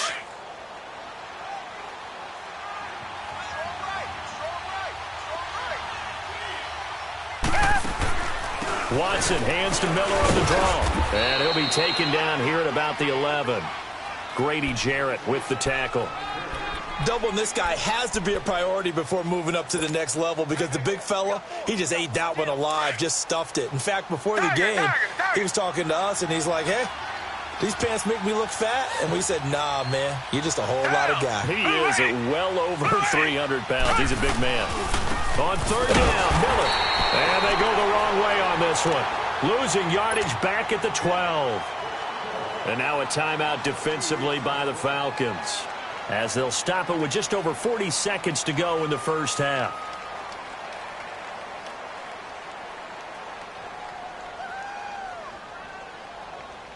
So now here comes the field goal team for the 3rd time today. Fairbairn able to put this one through. And that will make our score 9-0. So he's been a busy man here in this first half. That's 3 field goals for him now. And not just 3 field goals, but 3 for 3. So even though the offense has struggled a bit putting it in the end zone, they've still been able to come away with points due to his leg. And he's able to get it across the 20, but not by much, as he's marked down at the 21-yard line. Atlanta now coming out on the field. And what do you think goes on here in this situation? If you got the football, you're trailing, you're back in your own territory with just a little time. Do you try something? You're thinking about jump-starting your team, right? You just mentioned it. They're down. They're trying to get back into the game. But you got to figure, if something goes wrong, you may have put yourself in a spot where you may not be able to come back in the second half. Managing risk, this is a big decision here. Trying to shake off the interception from the last drive. He'll look to throw. Caught on the right side by Jones. And a nice gain of 21 yards. And now before this first down play, we're going to get a timeout here, as they stop it with 28 seconds to go in the first half of play. One play has them up past the 40 already, and another 1st and 10. Now a play fake here on first down. And he'll toss this one incomplete. Seeing no options, he throws it away. I tell you, Brandon, this defense is playing with some confidence. Haven't allowed a point yet. Flying to the football. I'm telling you, it's almost 11 to the ball on every snap. Another nice job there to force an incompletion. A fake to Freeman. Now it's Ryan. And this is going to be caught. He won the fight for the football. And now we won't see a play on first down. We're going to get a timeout instead, as they'll stop it with 14 seconds to go in this first half. This offense finding its legs now. Here's another 1st and 10. They go play action here on 1st down. He's going to launch this thing way downfield. That'll be incomplete with 9 seconds now showing on the clock. After the incomplete pass, here now is 2nd and 10.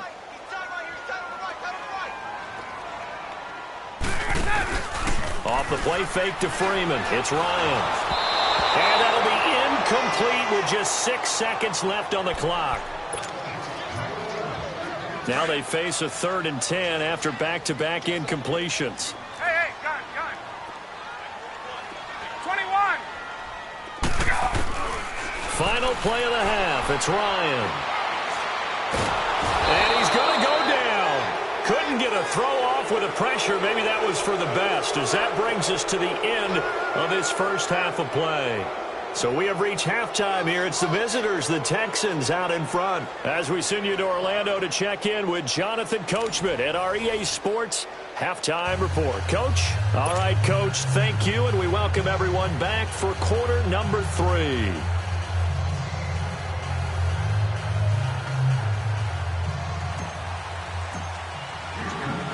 Both teams appear ready for the fight ahead, and we resume action here in quarter number 3. This will be taken in at the 1. And not a bad return here. He gets it out to the 25-yard line. Now the Falcons offense gets ready to head back onto the field. They're down here, but very much in this game. What's the tonality of a coach's talk when a game is within striking distance like this at intermission? Typically, what they're doing is emphasizing the things that went well in the first half and wanting more of that. Sure, you've got to go over some of the errors and clean up some things because there's a reason you're down. But overall, I think they want to stay positive, stay up with this team. We're just starting the second half, and we've got the football. Let's go ahead and punch it in, and then we'll take it from there. See how that recipe works. Again on 2nd and 10, it's Ryan. Left side completion to Jones. And past the 40 before he's out of bounds. It's a pickup of 16 there, and it'll lead to a new set of downs.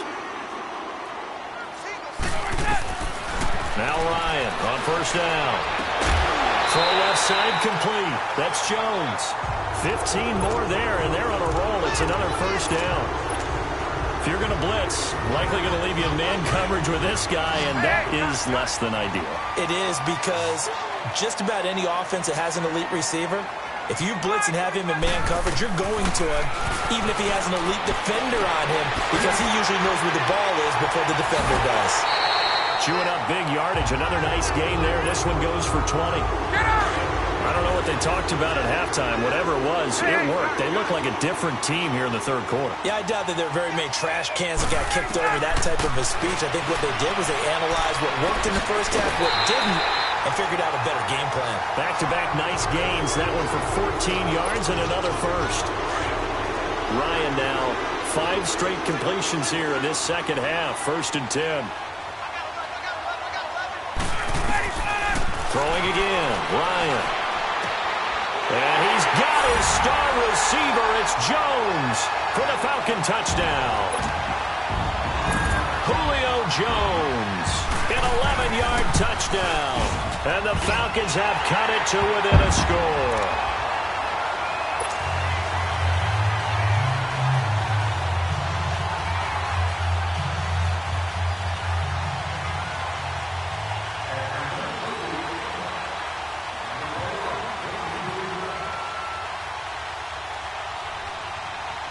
Here's Bosher to kick it away.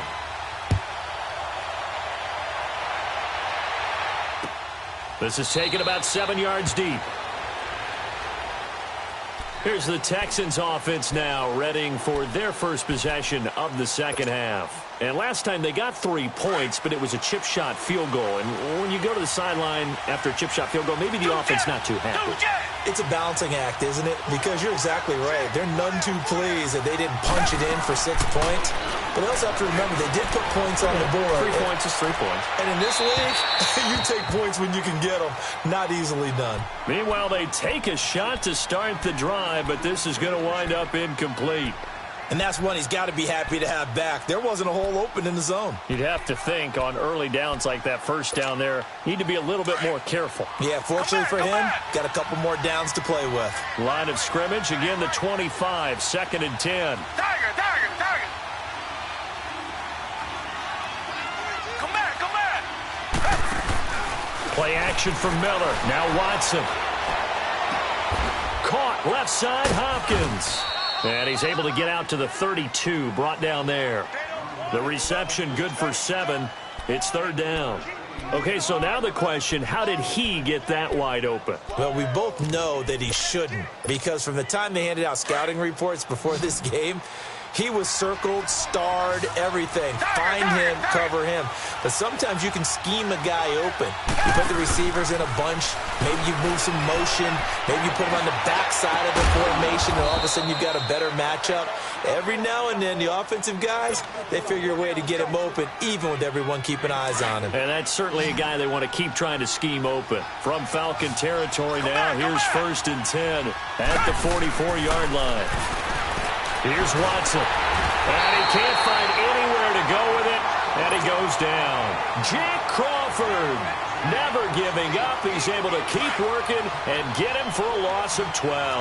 That huge loss on the sack makes this job much more difficult. It's now 2nd down and 22 yards to go. And this will complete to Will Fuller. Will Fuller, nobody there to stop him. Touchdown, Houston. Will Fuller, 55 yards, and the Texans will extend their lead. As a former DB, you might not like to see that, but from a wide receiver's perspective, those are the plays they dream of. Correct on both counts, all right? Because once he took off, I mean, let's face it, that should have been done in Big Sky Country. Aren't any speed limits out there? And off he went. Glad I wasn't the one trying to chase him. Fielded about a yard deep.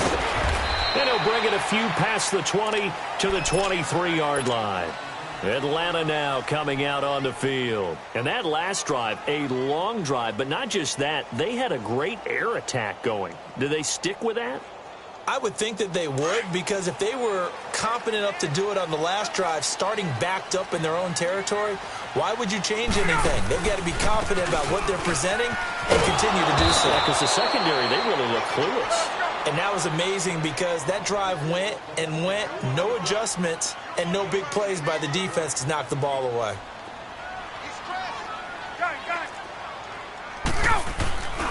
Play action. It's Ryan. Oh, there's that man again. It's complete. And they'll get it all the way up about 5 yards shy of midfield. A good pickup there at 22. And when you're playing a quarterback with some experience and some moxie, you enter the danger zone when you decide to blitz him, because if he's able to diagnose as he did on that play, he can hurt you downfield. He reads defenses so well, doesn't he? He really does, and the best part about that play for him, I don't think that was his primary target. I don't think so either. I think he had the read, figured out where the blitz was coming from, and went to a... That's caught at the 25. Now, he's got their only touchdown. This offense struggling. They target him again. Everyone is looking for the hot hand, and sometimes you just don't have it. Maybe it's just lukewarm. But you go to that guy and try and turn it hot. Try and get things going. Find a way to get everything kick-started. As you noted, he has their only touchdown, so he's had the most success in the game thus far.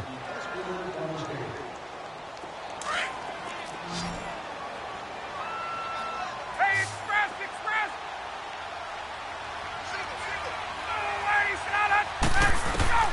On 1st down, Ryan. And he's going to be grabbed and pulled down. Bernardrick McKinney coming hard from that linebacker spot. He drops him for a loss of 11. On 2nd down, here's Ryan. Over the middle to Smith. And he'll be a little shy of the 25 here at the 26-yard line. They'll wind up getting 10 back as that sets him up for 3rd down. And at his size, he's a smaller back. You can get him the football. He can kind of get lost, make someone miss. It's good for him. Yeah, it's great for him. I like what you said there. Sometimes he gets lost in the traffic a little bit, but get him out in the open field into some space. That plays to his strengths the best and keeps him out of it where all the big boys are, you know, make him make someone miss in the open field. Meanwhile, on third down, they take a shot at the end zone, but it's incomplete.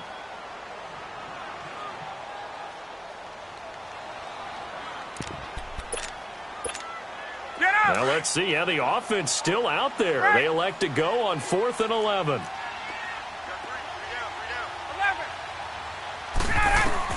Got to try it here. He's back to throw. He's got Sanu. Wow, 1st and goal, and defensively all they can do is shake their heads. Not only did they allow the conversion, but a big play as well. They'll try and run for it on 1st and goal. And not a whole lot there. He does get a couple, taking it from the 5 down to the 3.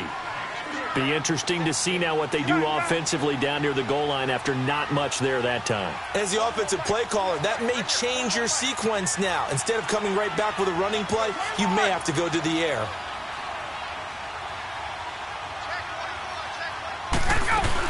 It's Coleman here. They're able to get a couple here, but won't get across the plane as they stop him right around the 1.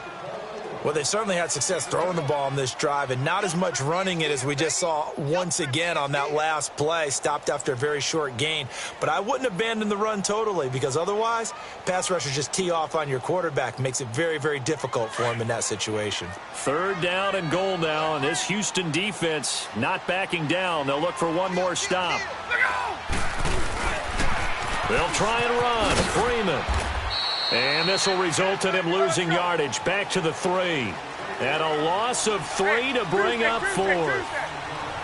Brandon, it's easy to make decisions from right up here where we are, right in the cheap seats, but let's be frank about this one. This isn't even a decision as far as I'm concerned. They have to go for it here. Field goal does you almost no good as time's running out in the game. If you want to win, you have to be aggressive.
We are just a stone's throw away from the Rock and Roll Hall of Fame as we get set for football at First Energy Stadium in Cleveland, Ohio. The folks here in Cleveland, even though all the down years, have never stopped supporting their hometown guys, and we got evidence of that a moment ago as the Browns made their entrance. They are ready to do battle with the Kansas City Chiefs. That's fielded in the end zone. And no run back here. This will be a touchback, and it comes out to the 25-yard line.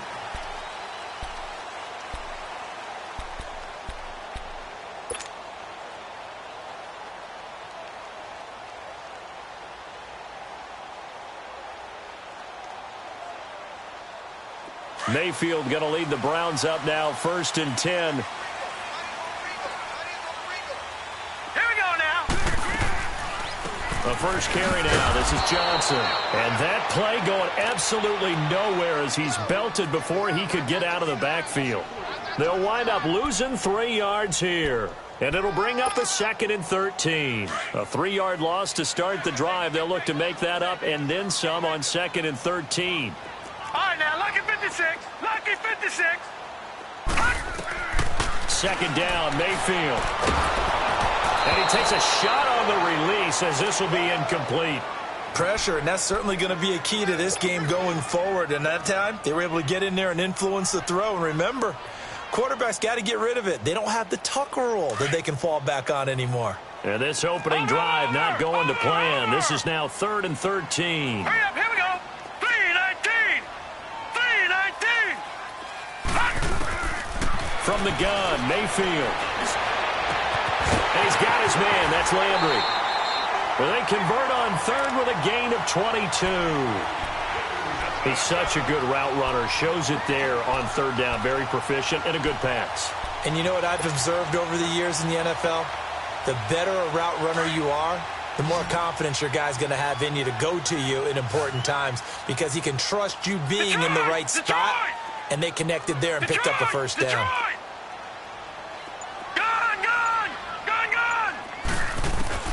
On 1st and 10, Mayfield being chased out left. And seeing no options, he just tosses this one away incomplete. Now that'll bring up 2nd down. What's the old adage? Be quick, but don't hurry? Well, that went right out the window there. He was hurried, harassed. That ball had to be gotten rid of, otherwise he was going to get sacked.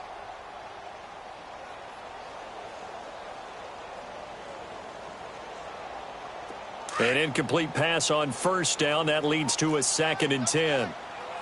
Detroit! Detroit! Set! Green 39! Green 39! Mayfield with it once more. Buying time to his left. Now he's going to throw deep back over the middle. So the long attempt falls innocently to the ground, and it brings up 3rd. What I loved about meeting with these coaches before the game is we didn't even have to ask any questions. They told us that they were going to be aggressive and push the ball downfield. They weren't successful on that play, but look for them to try it again later. On 3rd down, Mayfield. He's got an open man. He completes it to Callaway. And this will set them up nicely deep down in KC territory. A big play there on 3rd down for the Browns. 42 yards. So how about this for field position after the big play? Inside the 15 now as they come up on 1st and 10. No, check, Patriot! From the red zone now, Mayfield escaping the pressure right. He'll wind up getting right about 4 there on the scramble, and it's 2nd down. Okay, he's not going to get the first down, but this is still a nice job of buying some time and then running to get to the sideline and get out of bounds and avoid the big hit.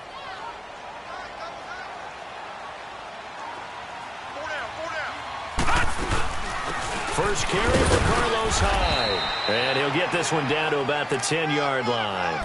Just a gain of a yard there, and now it'll be 3rd down. But we just saw a great example of what we talked about with his coach prior to the game. He's definitely one of the better linebackers of reading a play and flowing to make the stop before it turns into something big. So they need 6 yards here on 3rd down. They're 2 for 2 on 3rd down tries so far on this drive. And that's going to be caught for a Browns touchdown.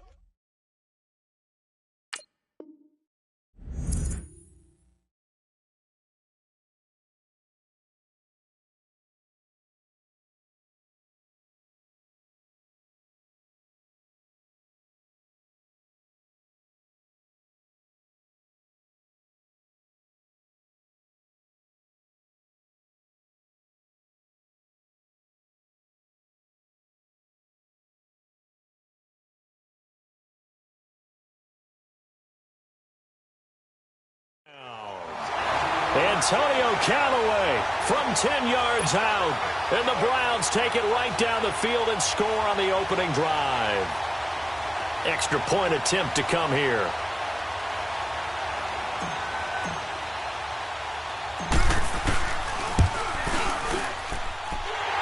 extra point right down the middle. And that makes the score 7-0. The kickoff unit is out on the field, and they will send this one away. That'll be taken in the end zone. And a nice return sets him up pretty good here at the 30-yard line.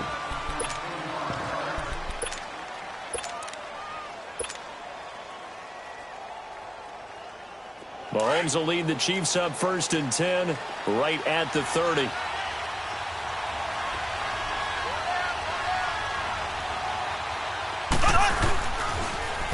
First carry now for Kareem Hunt. And he is met quickly in the backfield. Down he goes, folded like a lawn chair. Whenever I go to a team's practice facility and watch them work, I love to watch the defensive guys in what they call pursuit drills. The ball goes either towards them or away from them. How fast will they respond? On this play, the defensive end responded better than anyone and made a really nice play. So. Here we go now. Green, 90. Green, 90. Mahomes to throw on 2nd down. And he's going to dump this off to his running back, Hunt. And he'll get it up near the 35, right at the 34 here. Give him 8 on the play, and that'll bring up a 3rd down.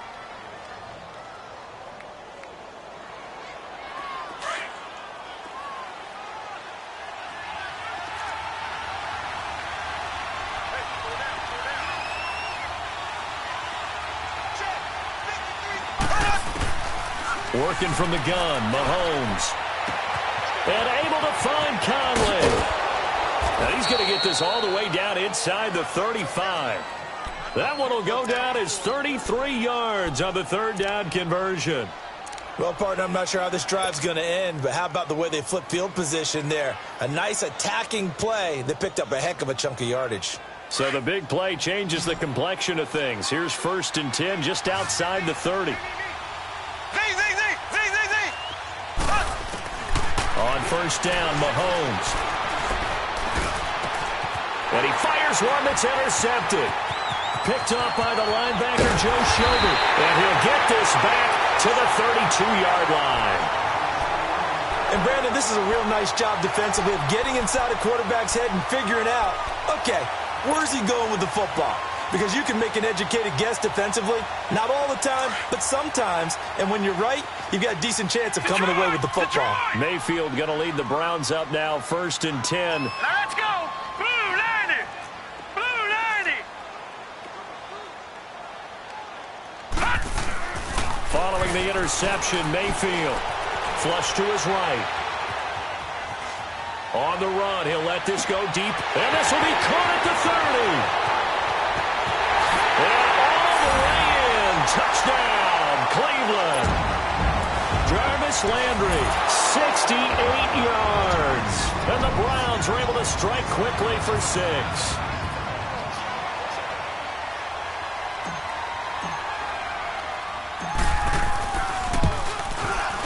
Point after, right down the middle. Back with Charles Davis, I'm Brandon Gaudin. The Browns with a football to begin quarter number 2, as we'll see one following the score on the final play before break. The kickoff team on the field now as they will send this one away. It's a short kick, taken at the 15. And they're going to wind up with pretty good starting field position as they get it up past the 35. Out now the Chiefs offensive unit ready to do battle again. And there are parts of their last drive they'd like to emulate. And, of course, they'd like to forget the ending, the interception. But they did put together, Charles, a nice sustained drive to get him down the field. Yeah, and unfortunately for them, the only thing that matters is part 2, right? Because once they threw the interception and finished off the drive, that does them no good to go back and say, well, you know, we had a good one going. Finish things off. That's the only way you can get it done. So from the 36 now, 1st and 10.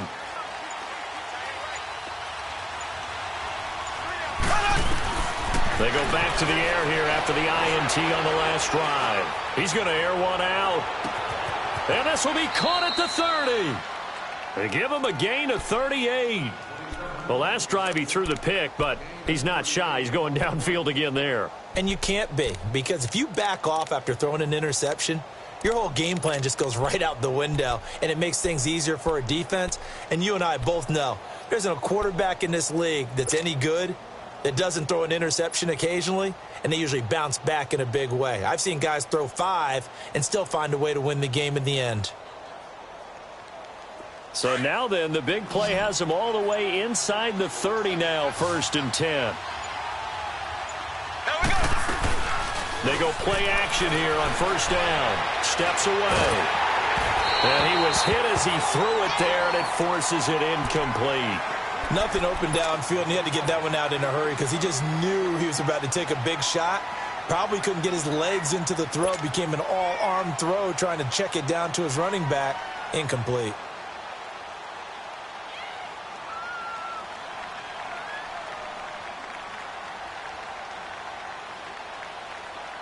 Second and 10 now from the 27.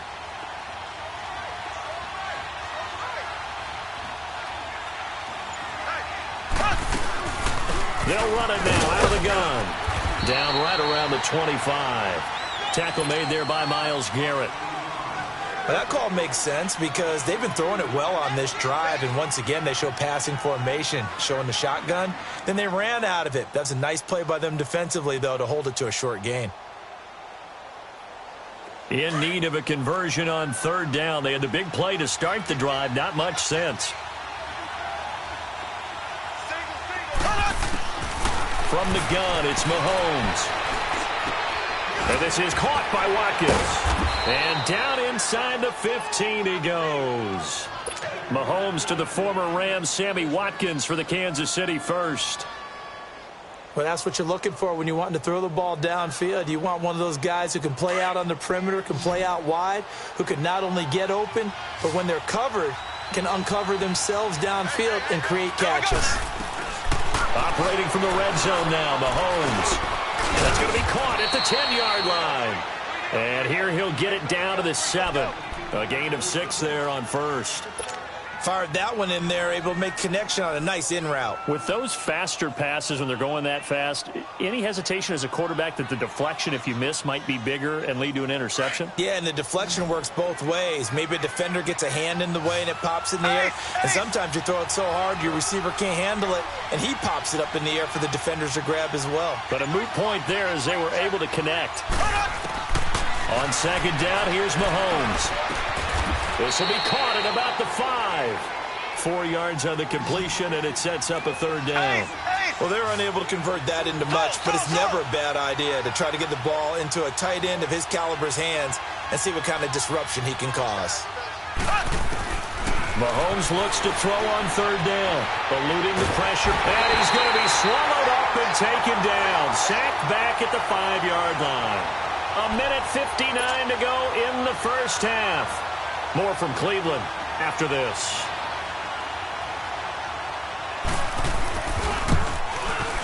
And the kick by Butker is good. And they will get themselves on the board here at 14-3. A good drive gets them inside the 5, but they could not punch it in. And credit the defense, too. Make sure that that happens because that was the old bend but don't break approach. Made sure they contained them when they absolutely had to and forced the field goal attempt that went through. And the decision to bring it out, a good one, as he's up a yard or 2 shy of the 30. Now, the Cleveland Browns coming off another tough loss, Week 4 at Oakland. And I mentioned it earlier, CD, they really could be 4-0. But one highlight of that loss to the Raiders, the rookie Nick Chubb. I'm wondering if he's going to start to take a few carries away from Carlos Hyde. Now, Carlos is averaging about 3.5 yards a carry. He does have 5 touchdowns, and he's their volume ball carrier and their workhorse. Of course, Duke Johnson's much more of a 3rd down type. Get him out in open space, get him bust. So he'll keep his niche. But will Nick Chubb get a few more? Because how about this stat line? 3 carries, 105 yards against Oakland. Touchdown sprints of 63 and 41. How about this, too? You talk about an anomaly. 1,200 instances of guys running for over 100 yards and scoring 2 touchdowns in NFL history. But none of them did it with 3 or fewer carries. Until Nick Chubb. Mayfield looks to throw, and his throw is going to be incomplete. Feels like they're getting caught in between here because they didn't completions on 1st and 2nd down. Now you got to worry a little bit about the clock because you prefer not to give them another shot here in the first half. But if you don't pick up the first down, guess what? You're likely going to have to. So back-to-back incompletions, and that has them staring at a 3rd and 10. All right, now, lucky 56. Lucky 56. From the shotgun, it's Mayfield. And Callaway taking it in left side. And they work this well upfield across the 45. It's a gain of 20 and picking up the first. Partner, this is one of the best routes anyone can have in their offensive playbook. Tough to defend because you think it's a go route, and then he breaks it back on the comeback. There's one other thing you need as well. A well-thrown ball. Exactly right. You have a guy who has some precision in throwing the football because of the timing of the route. Now, meanwhile, a pass that should have been intercepted, but it winds up falling incomplete. So after the incompletion on first, now 2nd and 10.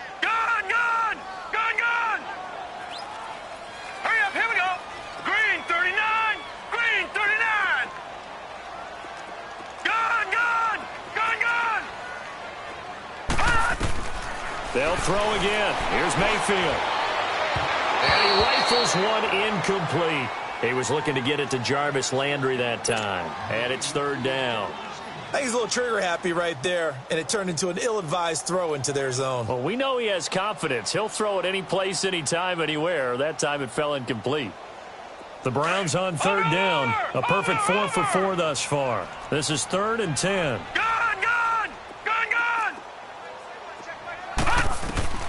Going to the air again with Mayfield.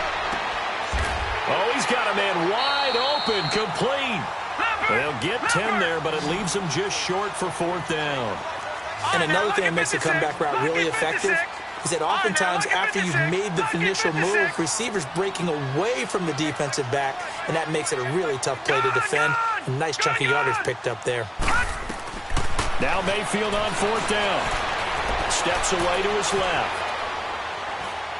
And my goodness, this is incomplete. Hugh Jackson rolls the dice, but it doesn't work for him. And the Chiefs' defense comes up with a stop. And out come the Chiefs now. And they had 3 points last time, but they didn't want 3 points because they were well within range of scoring a touchdown. We'll see if they can do better now. I'm with you on that one. Let's just go ahead and be frank about the whole thing. The only one happy about the 3-point? The kicker. Exactly. He put it through the post. That's going to help him in contract time. But that offense, they're thinking, let's get in the end zone this time. I don't know if that helped him in contract time.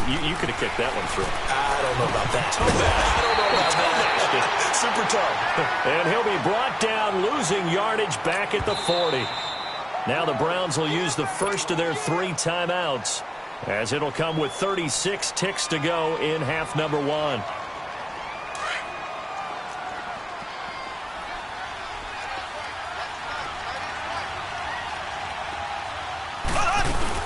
Now Mahomes throwing on 2nd down. Rolling to his right. He'll leave it for Hunt, complete. And he loses the football a 2nd time. And this is going to get out of bounds, so they will gain a bit of yardage on the play, actually, and they'll hold on to the football as well.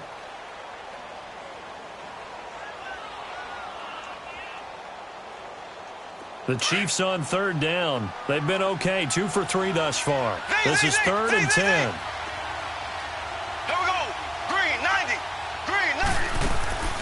Shotgun snap to Mahomes. He'll hit Watkins on the crossing route. And now before this first down play, we're going to get a timeout here, as the clock will stop with 20 seconds to go in the first half. Mahomes now 9 of 11 passing in this first half. He's got his guys a 1st and 10.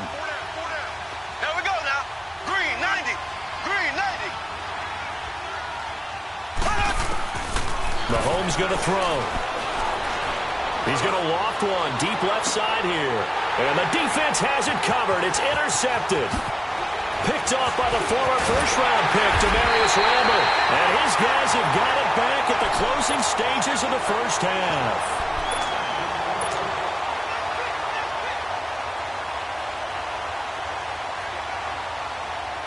9 seconds to play, likely the final snap of the first half, as it's 1st and 10. Watch him now, Barney! Barney! Switch! right, here we go. Blue 90. Blue 90.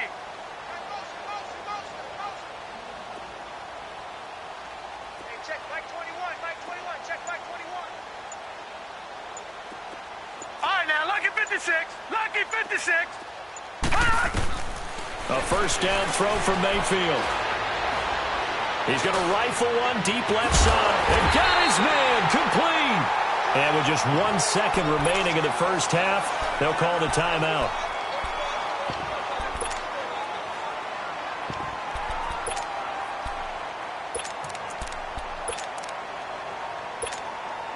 So the big play gets him across midfield now for 1st and 10.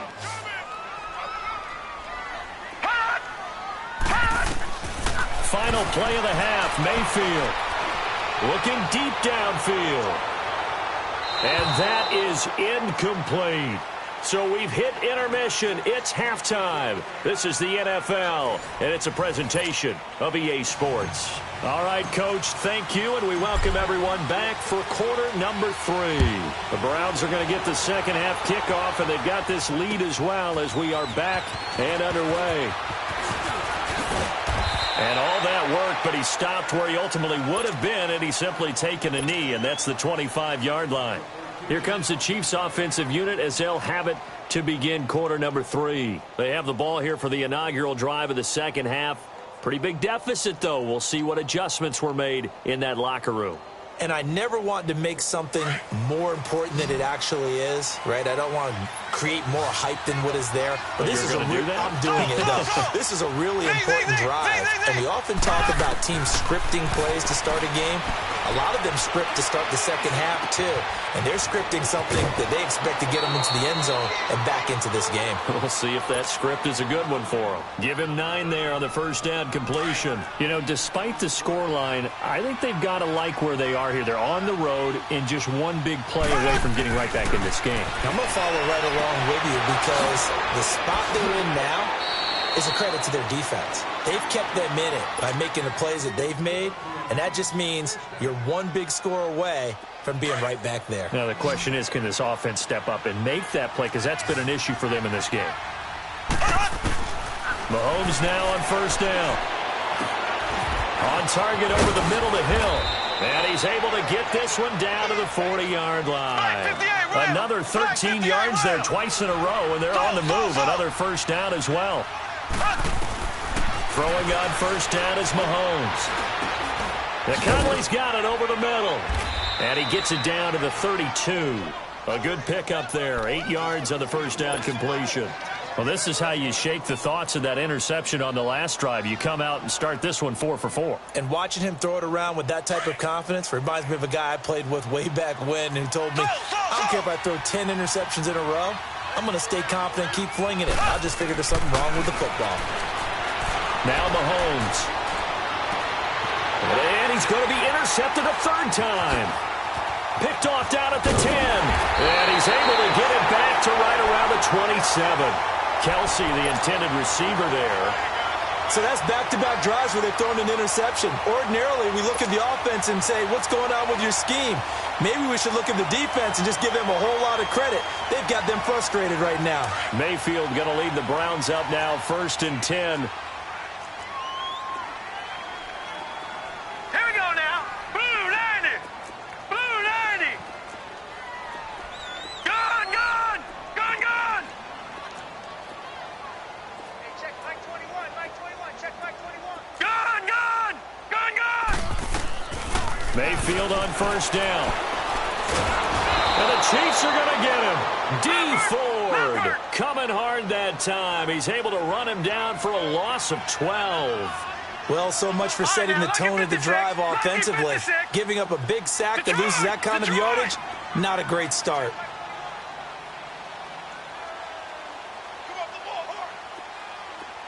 All right, now, lucky 56. Lucky 56. Mayfield now on second down. Flushed out right. On the run, he'll let this go deep right side. And he knocks the ball away, and it falls incomplete. Duke Johnson, the one he was looking for. And it'll bring up third down. I know the initial focus was on how far that pass was downfield, but how about the coverage on the play? Able to stay with him, get his hands where the receiver's hands were going to try and catch the ball, tips it up in the air, and knocks it away. They go screen pass to Hyde. They get a big amount back, 18 yards, but they'll still look at a 4th down now. They dialed up the screen pass on 3rd down, and for a second it looked like it was all going to come together, and they had a chance to pick up a 1st down, but the defense got there and finished it off. Here's one of 2 Colquitts punting at our game here. This is Britton who gets the first shot. Fair catch called for right around the 11-yard line. It'll be a 51-yard punt that time. And the Chiefs are going to take over with a long field ahead and a 1st and 10. Mahomes will lead the Chiefs up 1st and 10 at their own 11. Left, left, left, left. Trying to shake off the interception. He'll look to throw. Throw left side, taken in by Hill. And he'll go down after losing yardage at the 10. It'll be a loss of 1, and it'll be 2nd and 11.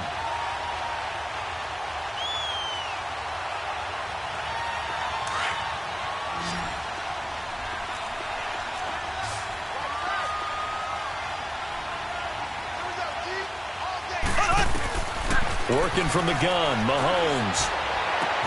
Looking right side, and that's complete to Watkins. And he's able to get this one all the way past the 30. A good pickup there at 22.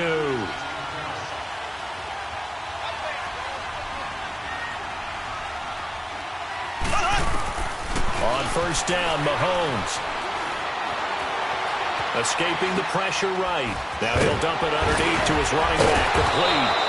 And he gets this one to midfield before he's brought down.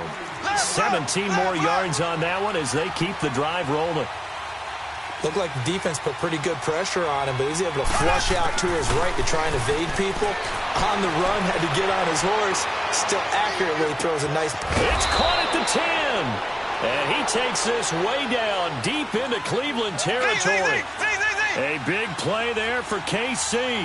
41 yards.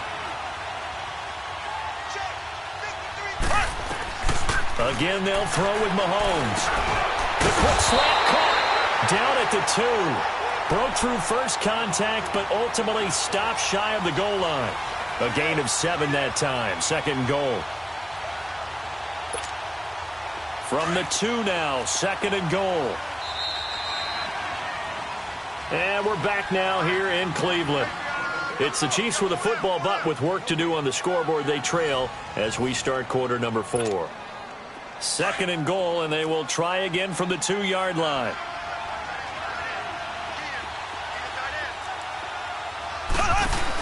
They'll try to run with Hunt. And he pushes forward but comes up short of the goal line as he'll get a yard down to about the 1. Sometimes I get caught in hyperbole, but I think they desperately need to punch this one in. They're running out of time. Yeah, 2-score game, second half. You're down here. This is the time to put it in the end zone. Man, not going to get much better than this for an opportunity. Here's Mahomes, 3rd and goal. And he'll be hit as he releases it, and that'll fall incomplete. Well, Brandon, we see why it's a team game there, because there's a sigh of relief that they just released defensively. If he's able to get that one away, that's likely a touchdown. But instead, that pressure from the front got to him and forced the incompletion. You're right. He had him open, just a split second too late on the release.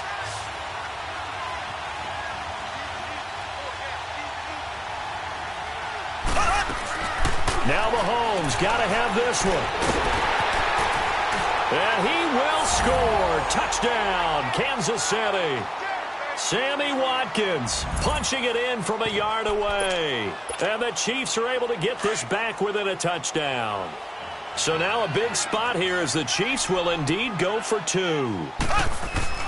Now here's Mahomes. He's going to dump this off to his running back, Hunt.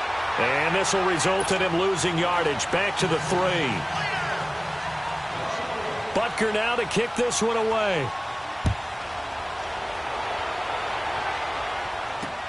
This fielded a few yards into the end zone.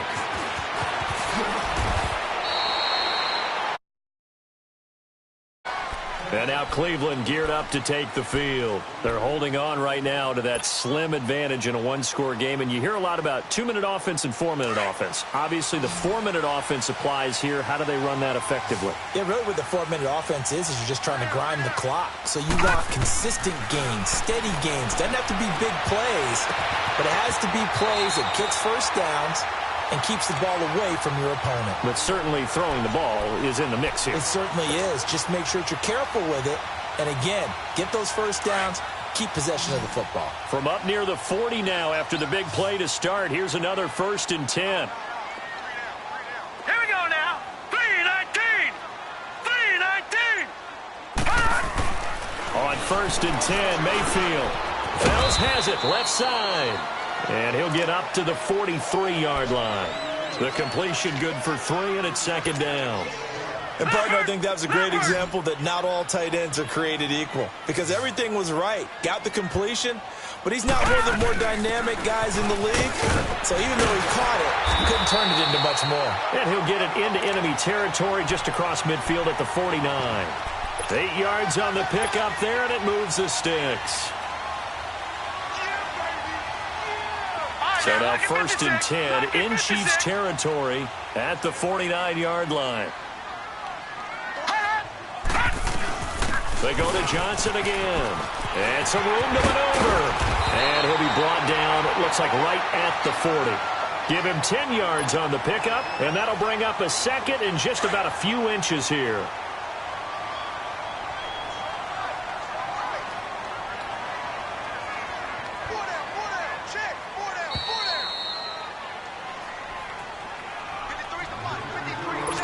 Time for a break. We're back to see what happens after this. An ideal down and distance to try to finish this thing off. 2nd and inches.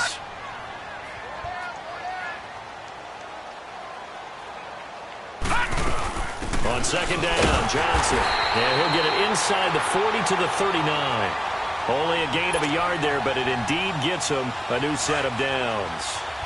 2nd and inches is oftentimes an invitation for an offense coordinator to take a big shot downfield because he feels like he can come back on 3rd down and pick up the 1st down.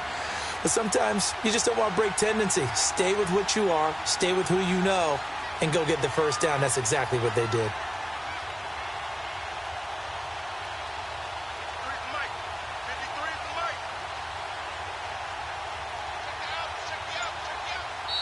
Now here's a defensive timeout called by the Chiefs. And they'll be disappointed to have to burn one there after giving up the 1st down. And not totally home free yet, but it's looking good as they come up 1st and 10. The 1st down carry here for Johnson. And he'll take it down to the 30-yard line. And the Chiefs are going to signal for and be granted another timeout as they'll talk things over prior to this upcoming 2nd down play.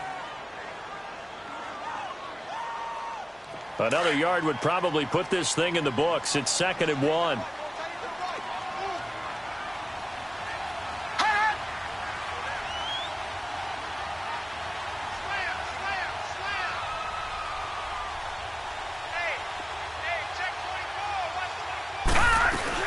They'll run it now out of the gun. And he'll be brought down at the 27-yard line. And play is stopped here. Timeout. It's the defense calling the timeout here as they'll head to the sideline and talk over what to do next. All runs on this drive so far. It's 1st and 10.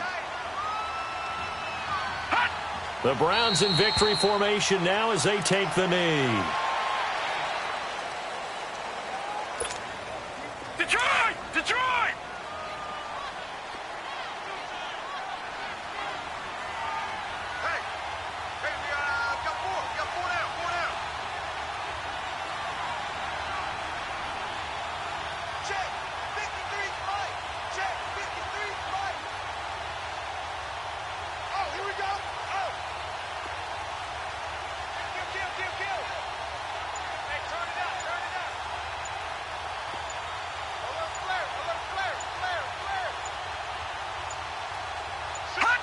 One final kneel down here, and that should just about do it.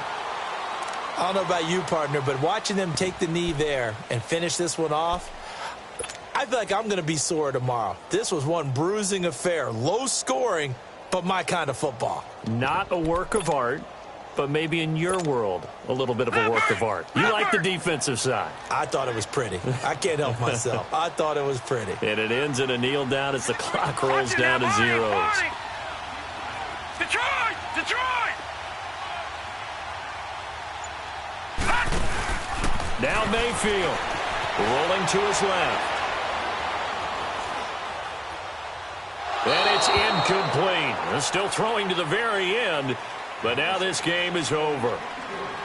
And, Charles, I think when the schedule comes out, all teams, no matter where they're predicted to finish, talk about protecting your home turf. They were able to do that here in this one. Similar to a tennis match, right? Not letting them break your serve. That way you hold on to it. They got it done, and they feel very good about that victory.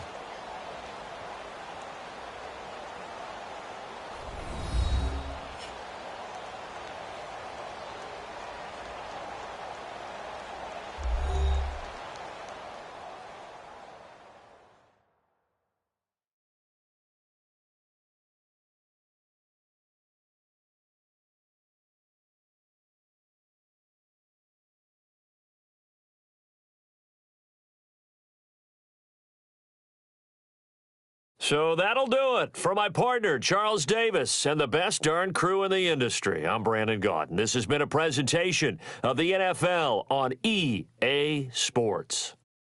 It's a win for the Browns, and they're happy in the dog pound as we say so long from Cleveland.